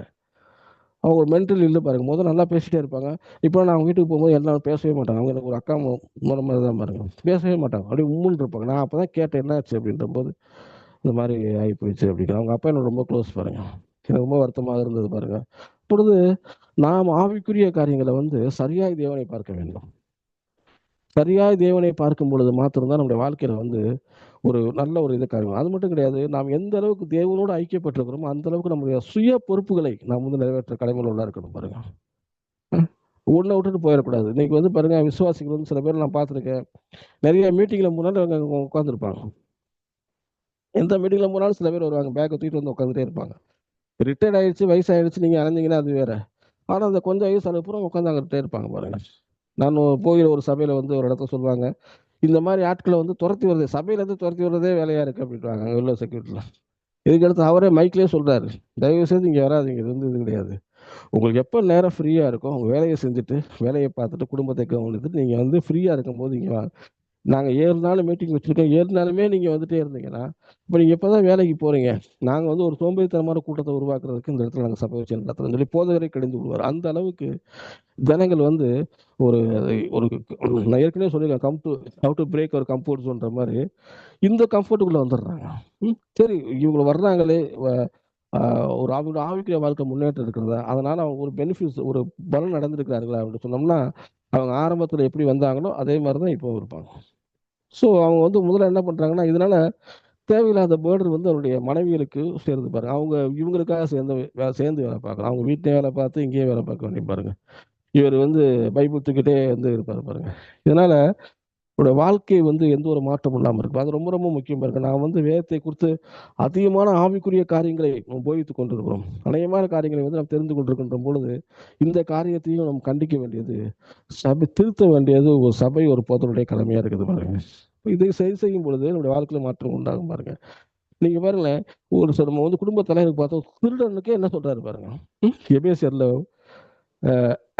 4வது அதிகாரம் 28வது வசனத்துல நீங்க பாத்தீங்கன்னா, ஒரு திருடன் மனம் திரும்பினா எப்படியா இருக்குன்னு சொன்னாருன்னா, 28வது வசனம், எபேசியர் 4:28 இப்படி சொல்றாரு, திருடகன் நீ திருடாமல் குறைச்சலனுக்கு கொடுக்கத்தக்கதாக தனக்கு உண்டாயிருக்கும்படி தன் கையினாலே நலமான வேலை செய்து பிரயாசப்பட கடவுள்ன்றார். எப்படின்னு பாருங்க. ஒரு திருடன் இது வரைக்கும் திருடிட்டு இருந்த, இப்ப மனம் திரும்பிட்ட, இப்ப இனி வந்து திருட தேவையில்லை. அதே சமயத்துல வந்து நான் வந்து குறைச்சல் அளவு கொடுக்குற அளவுக்கு நலமான வேலை செய்யணும் அப்படின்னா, முதல் நம்ம நலமான வேலை செஞ்சு நம்முடைய தேவைகள் சந்திக்கப்படணும். நம்முடைய தேவைகள் சந்திக்கப்பட்டு மற்றவர்களுக்கு கொடுக்கிறவளாய் மாற வேண்டும். அதற்காக வந்து நம்ம என்ன பண்ணணும், பிரயாசப்பட கடனுன்றாரு. எப்படின்னு பாரு. குடும்ப தலைவருக்கு சொல்றாரு, கண்காணியனுக்கு சொல்றாரு, ஒரு பாஸ்டருக்கு சொல்றாரு, சூப்பர்வைசருக்கு சொல்றாரு, அது மட்டும் திருடர்களுக்கே வந்து சொல்றாரு பாருங்க. நம்முடைய வாழ்க்கையை ரட்சிப்பு வந்து நாம் ஆவிக்குள்ளாய் மாற்றுகிறது எந்த அளவுக்கு உண்மை, இன்னும் அதிகமாக பொறுப்புள்ளவர்களாய் மாற்றணும் பாருங்க. நம்ம வந்து சபையில மட்டும் நல்ல பேர் எடுத்துட்டு என் குடும்பத்திலையும் சமுதாயத்திலையும் நல்ல பேர் இல்லை, நல்ல சாட்சி இல்லை அப்படின்னா அது நமக்கு எந்த வகையிலுமே பிரயோஜனப்படாது. நம்மளை பார்த்து மற்றவர்கள் மனம் திரும்ப மாட்டாங்க பாருங்க. நாம் எந்த அளவுக்கு வேலையில் உண்மையா இருக்கணும் அந்த அளவுக்கு. நான் வந்து பாருங்க, நான் என்னுடைய 17வது வயதுல வந்து நான் வேலையை ஆரம்பிச்சேன் பாருங்க. அதுக்கு முன்னாடி 15வது வயதுலேயே நான் பள்ளி பருவ காலத்திலேயே வந்து நான் வந்து பார்ட் டைம் வேலைக்கு போனேன். அன்னையிலேருந்து இந்நாள் வரைக்கும் நான் மேக்ஸிமம் லீவ் எடுக்க மாட்டேன் பாருங்க. சரியான நேரத்துக்கு போயிடுவேன். அதுக்கான பைபிள் தூக்கி நான் ஃபுல் நைட் ப்ரேயர் போயிடுவேன். எல்லா எனக்கு எப்பெல்லாம் நேரம் கிடைக்குது அப்படின்னு ஜெபத்துக்கு போ. அதே சமயத்தில் வேலை விஷயத்துல கிடையாது. எத்தனையோ கம்பெனிஸ், எத்தனையோ சின்ன கம்பெனிலேருந்து பெரிய பெரிய யூனிவர்சிட்டி ஸ்டாஃப்ல நான் ஒர்க் பண்ணியிருக்கேன் பாருங்க. ஒரு இடத்துல கூட எனக்கு வந்து இவர் சரியா வேலை பார்க்க மாட்டாருங்க, இவர் வந்து லேட்டா வருவாருங்க அப்படின்னு சொன்னதே கிடையாது. என்னுடைய வேலையை முடிச்சுதான் பார்ப்பேன் நான். ஒரு பெரிய யூனிவர்சிட்டியில் ஒர்க் பண்ண பாருங்க. அந்த யூனிவர்சிட்டிலாம் கிட்டத்தட்ட 1000 பேருக்கு வேலை பார்க்குறேன். அதுலேயே வந்து பெஸ்ட் எம்ப்ளாயின்ற ஒரு ஒரு இது வாங்கினேன் பாருங்க. ஏன் அப்படின்னா நம்ம வந்து அங்கே சாட்சியா இருக்கிறோம். நம்மளை சுற்றிலும் ஜனங்கள் நம்மளை பார்க்குறாங்க. நம்ம போய் உட்காந்துட்டு காலைல போய் உட்காந்துட்டு நம்ம போய் ஜெபம் பண்ணிட்டு போறோம்னா, வேலை செய்யற இடத்துல உட்காந்துட்டு அங்கே போய் பைபிளை வந்துட்டு பைபிள் உட்காந்து வாசிட்டு இருந்தோம்னா நம்ம அந்த வேலையில உண்மையா இல்லைன்னு அர்த்தம். நம்ம வந்து வேதத்தை வாசிக்கணும், வேதத்துக்கு மதிப்பு கொடுக்கணும். வேதத்தை வந்து அதிகாலை எழுந்திரிச்சு தியானம் பண்ணி ஜெபம் பண்ணிட்டு தேவனுக்கு கொடுக்குற காரியம் இதுதான். தேவனுக்கு கொடுக்குறது தேவனுக்கு முதலாவது செலுத்திட்டு அப்புறம் ராயன் கொடுக்குற காரியம், இந்த மாம்சரிகமான வேலை, உலகப்புறமான வேலை, இது எல்லாத்தையுமே வந்து குடும்பம், இதெல்லாம் வந்து நம்மளுக்கு செலுத்துறதா இருக்கணும் பாருங்க. இது ரொம்ப ரொம்ப நம்ம வாழ்க்கையில் முக்கியம் பாருங்க. நம்ம நல்லா ஆவிக்குள்ளா இருந்து உங்களோட ஆவியை நல்லா டெவலப் பண்ணி வச்சுட்டு கடைசியில் வந்து பார்த்துட்டீங்கன்னா நம்ம வந்து இதை விட்டுட்டோம் அப்படின்னா நம்முடைய வாழ்க்கையில வந்து ஒரு பிரயோஜனமே இருக்காது பாருங்க. நீங்க எடுத்துக்காட்ட ஒரு சம்பவத்தை நான் சொல்றேன் பாருங்க. லேகியோன் இயேசு ஒரு சம்பந்தப்பட்ட ஒரு கதை உங்களுக்கு நல்லா தெரியும். லேகியோன் கதை எல்லாத்துக்குமே தெரியும். ஒரு பிசாசு பிடித்தவன், கல்லறையிலே குடியிருந்தவன், சங்கல்னாலும் கட்டி வச்சா கூட அதை வந்து என்ன பண்றது, பிரேக் பண்ணிடுவாரு. அவர் வந்து பாருங்க கணேசடி நாட்டுல வந்து பேசுறது பாருங்க. அவரே வந்து அந்த மனுஷனே வந்து நேரம் வந்து இயேசுக்கு உள்ள ஊருக்குள்ள உள்ள என்ட்ரு ஆகும் போது அவர் என்ட்ரு ஆயிடுறாரு. ஏன்னா இவர் வந்து மலைகளிலும் கல்ற பிரேதம் குகையில வச்சிருப்பாங்க பாரு, இயேசுக்கு குகையில வச்ச மாதிரி குகையில அங்கதான் இது இருப்பாரு. அவருக்கு வந்து எந்த ஒரு பயம் கிடையாது. ஏன்னா உள்ள அசுத்தாவி இருக்கு. எத்தனை ஆவி இருக்குன்னா லேகியோன்றது 6000, கிட்டத்தட்ட 6000 அசுத்தாவிகள் வச்சுப்பாரு. அவர் வந்து நிற்கிறாரு. உடனே இயேசு கிறிஸ்து என்ன பண்றாரு, அவர் அதட்டி அவரை விட்டு போகும்படி இயேசு வந்து கட்டளையிடுறாரு. லூக்கா வந்து 8வது அதிகாரம் 26, 33 சம்பவம் வருது பாருங்க. அதுல பாத்துட்டீங்கன்னா அவர் வந்து இந்த பிசாசுக்கு அவர்கிட்ட வேண்டிக் கொடுது. என்ன வேண்டிக் கொடுதுன்னா, என்னை வந்து நீங்க வேதனைப்படுத்தாதீங்க, இந்த மலையில அந்த பன்றிக்குட்டிகளுக்குள்ளே அனுப்புகின்றாரு. அவர் மலையில வேண்டிக் கொடுத்து பாருங்க. இவன் விரட்டி விட்டு நேரம் பன்றிக்குட்டில போய் கீழே போய் அது மலையில இருந்து கடல்ல விழுந்து இறந்து போயிருது பாருங்க. இந்த பார்த்த ஜனங்களுக்கு இயேசு மேல ஒரு பயம், இது பெரிய மந்திரவாதி அப்ப வந்துட்டு இந்த மாதிரி ஒரு பயம் வந்துருச்சு பாருங்க. அதனால தங்கள் ஊருக்குள்ளே ஒரு அலோவ் பண்ணல பாருங்க. ஆனா இந்த லேகியன் வந்து ஒரு வார்த்தை சொல்றாரு, நீங்க பாத்தீங்கன்னா தெரியும். இந்த லேகியன் வந்து சொல்றாரு பாருங்க, என்ன சொல்றாருன்னா 38வது வசனம் நான் வாசிக்கிறேன். 38 எதுலன்னா மத்தேயு லூக்கா 8வது அதிகாரம் 38வது வசனம்.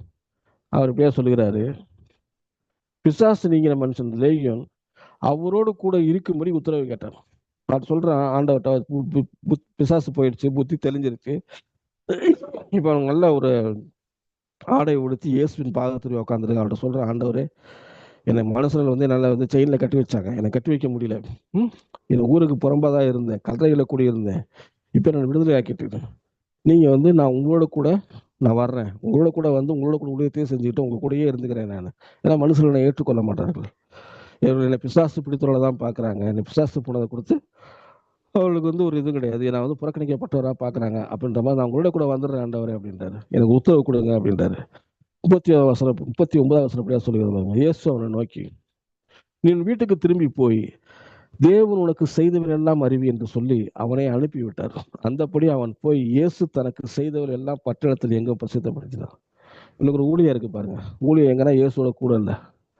நீ சொந்த ஊருக்கு போ, உன்னோட கடமையை செய், உனக்கு என்ன நடந்ததுன்றது இப்படி சொல்லு. அதனால வந்து நீ என்னோட கூட ஊழியத்துக்கு வரதை விட உன்னுடைய போய் உன் குடும்பத்தை பார்த்து உன் குடும்பத்துக்கு செய்ய வேண்டிய கடமைகளை செஞ்சு நீ தேவன் உன்னை எப்படி விடுதலையாகிட்ட அநேகர் சொல்லும் பொழுது அநேகர் வந்து உன் மூலியமா ஆண்டவர்கிட்ட வருவாங்க, இயேசுட்டு வருவாங்க. இயேசு எனக்கு தேவை, இப்பேற்பட்ட மனிதனே கத்தரை விடுதலை ஆக்குனா எனக்கு தேவைன்னு சொல்லி சொல்லுவான்னு சொல்லி அவர் திரும்பி அவர் வீட்டுக்கே அனுப்பிச்சிட்டார். அவர் நினைச்ச இன்னைக்கு வந்து அவர் நினைச்சிருந்தானே நீ என் கூட இருப்பா, என் ஊழியத்திலே இருப்பா அப்படின்னு சொல்லி கூட்டு போயிருக்கலாம். ஆனா அப்படிலாம் செய்யல, வீட்டுக்கு போன்றாரு. ஏன்னா அவருக்கு தெரியும் யாரை வந்து கூட்டு போகணும், யாரை வந்து செய்யணும்ட்டு. அதனால நம்முடைய ஆண்டோடைய பிள்ளைகள் நாம் வந்து முதலாவது நம் சொந்த வீட்டில சாட்சியலா இருக்க வேண்டும். சரியான வேலைக்கு போகும், அந்த வேலையில உண்மை உத்தமமா இருக்கணும் பாருங்க. அதுக்கப்புறம் தான் வந்து நம்ம என்ன பண்ணணும்னா தேவனுடைய காரியங்கள் சபைக்கு போறது, அங்க உண்மையா இருக்கிறதா. நம்ம இங்கேயே உண்மை இல்லை அப்படின்னா அதுல இருக்கக்கூடாது. வெறும் உழைப்பு உழைப்பு உழைப்புன்னு உழைப்பை நம்பியே போயிடக்கூடாது பாருங்க. தேவனுடைய ஆசீர்வாதம் நம்முடைய வாழ்க்கையில வேணும். அப்ப தேவனுக்கு முதலிடம் கொடுக்கணும்.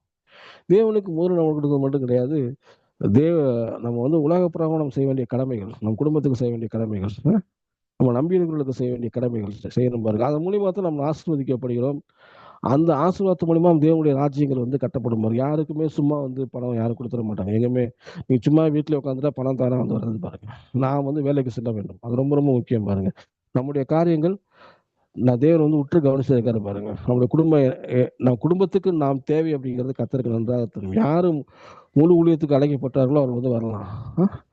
ஆனா நம்ம வந்து என்ன பண்றோம், கொஞ்சம் தெரிஞ்சுக்கிட்டு கொஞ்சம் இது தெரிஞ்சவொன்னே அங்கேயே உட்காந்துட்டே இருந்தோம்னா நல்லா இருக்காது பாருங்க. என் கூட ஒருத்தர் வந்து வேலை பார்த்தாரு, என் கூட ஒருத்தர் வேலை பார்த்தாரு.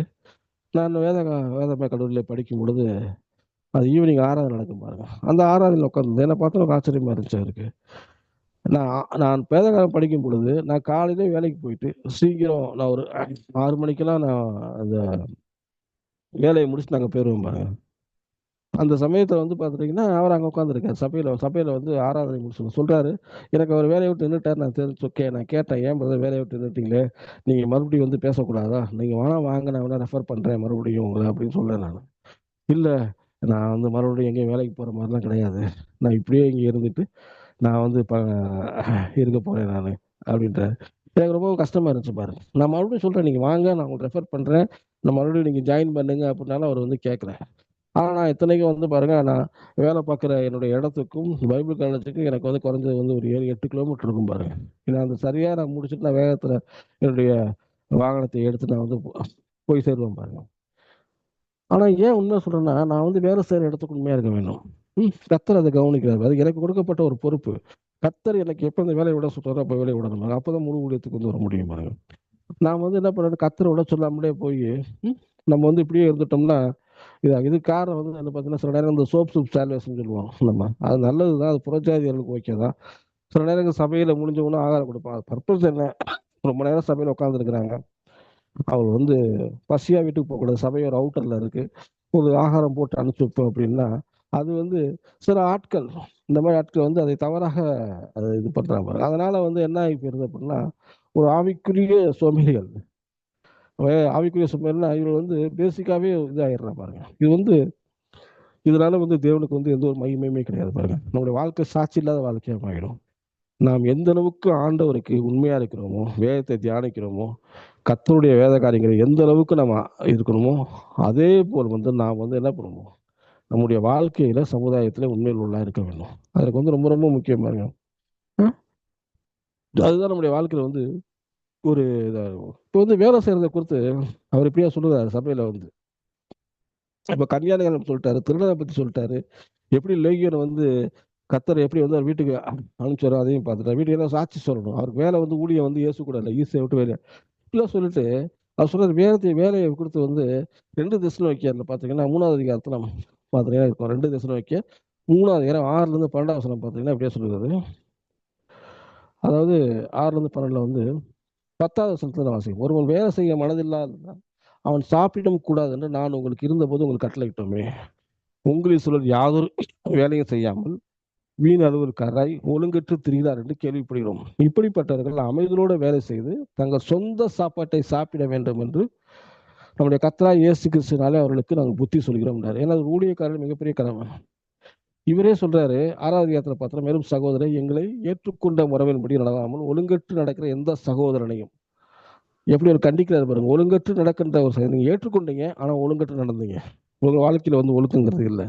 நீங்கள் விட்டு விலக வேண்டும் என்றும் நீங்கள் அவருடைய கர்த்தராகிய இயேசு கிறிஸ்துவின் நாமத்தினாலே உங்களுக்கு கட்டளையிடுவோம். இன்னவிதமாக எங்களை பின்பற்ற வேண்டும் என்றும் நீங்கள் அறிந்திருக்கிறீர்களே, நான் உங்களுக்கு ஒழுங்கற்று நடவாமலும். அவர் சொல்றாரு, ஒருவனிடத்தில் இலவசமாய் சாப்பிடாமலும் உங்களில் ஒருவனுக்கும் பாரமா இராதபடிக்கும் இரவும் பகலும் பிரயாசத்தோடும் வருஷத்தோடும் வேலை செய்து சாப்பிட்டோம் என்றாரு. பவுல் வந்து தெசலோனிக்க சபை எழுதாரு. நாங்கள் சில நேரங்களில் ஊழியர் செய்யும் பொழுது அவர் கூட வேலை செய்வார்னு சொன்னாங்க. அந்த மாதிரி வேலைகளை செய்து நாங்கள் வந்து சாப்பிட்டோம். உங்களுக்கு எந்த ஒரு பிரச்சனையும் கொடுக்கல, யார்கிட்ட இலவசமாக போய் சாப்பிடல, யாருக்கு வந்து என்ன பண்றது, இரவும் பகலும் வருத்தத்தோடு நாங்கள் வேலை செய்து சாப்பிட்டோம். உங்கள் மேல் பாரத்தை வைப்பதற்கான அதிகாரம் எங்களுக்கு இல்லை என்பதனாலே அப்படி செய்யாமல் நீங்கள் எங்களை பின்பற்றும்படி நான் உங்களுக்கு மாதிரியா இருக்கும்போது சொல்றாரு பவுல் வந்து ரொம்ப ஆவிக்குரிய காரியத்தை பேசுறது மட்டும் கிடையாது.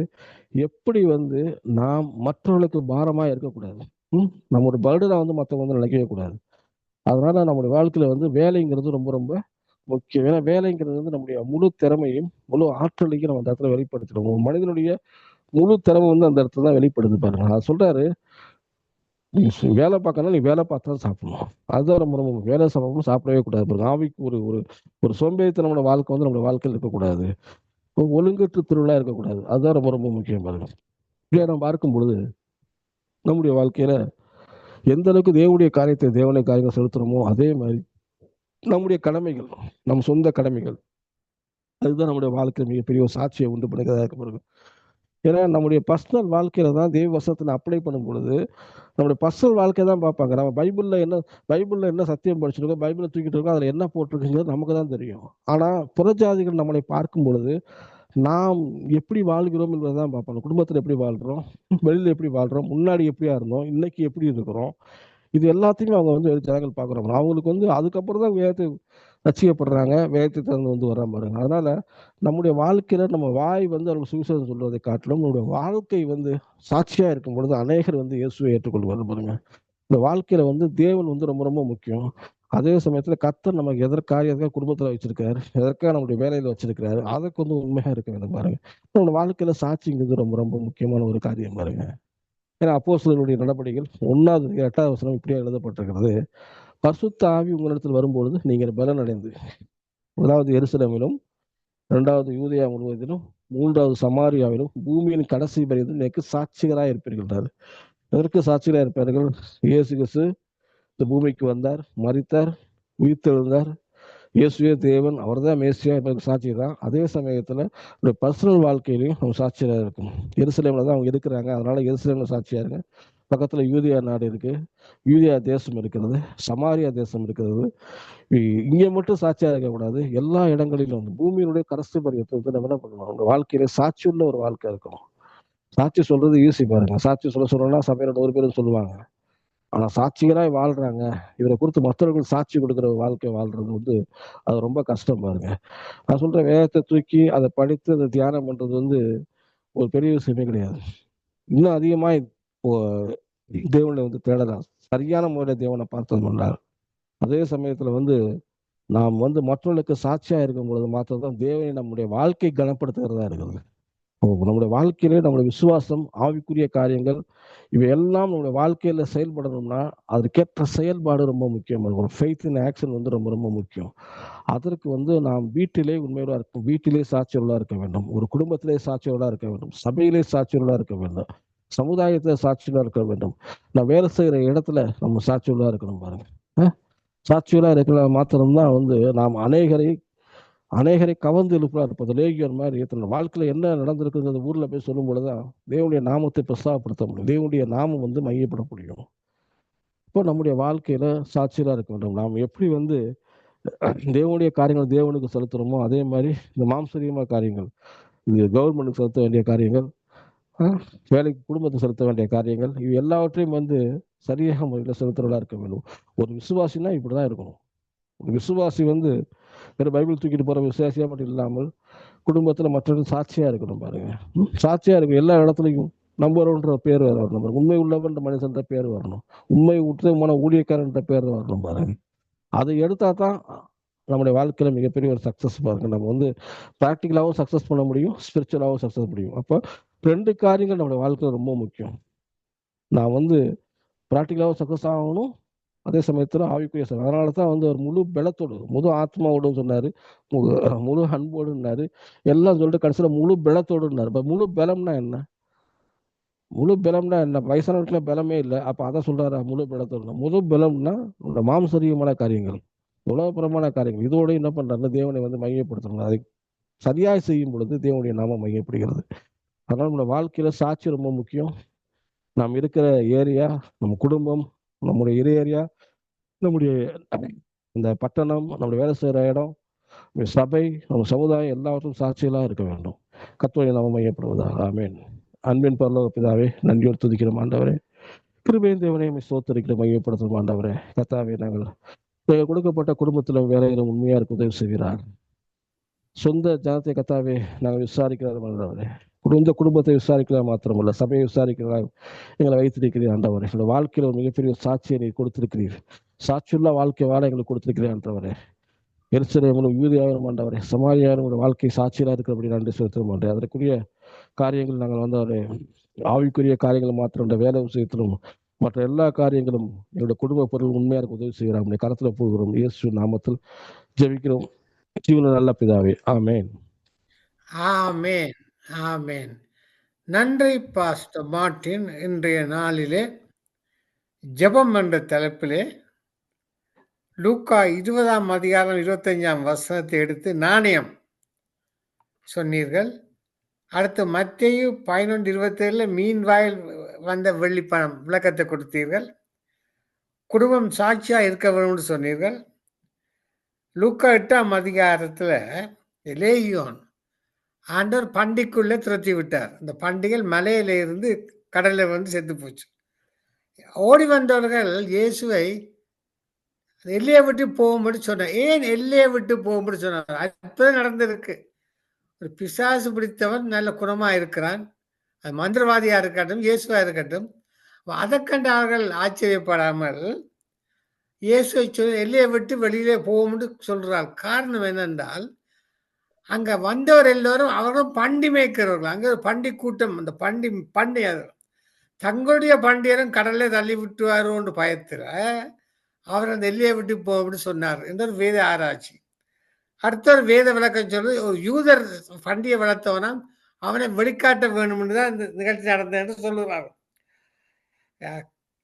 காரணம், இதனுடைய வார்த்தையில் ஆன்ம சத்தியங்கள் இதையும் கற்றுக்கொள்ள கொஞ்சம் கடினம். அருமையான விளக்கத்தை கொடுத்தீர்கள்.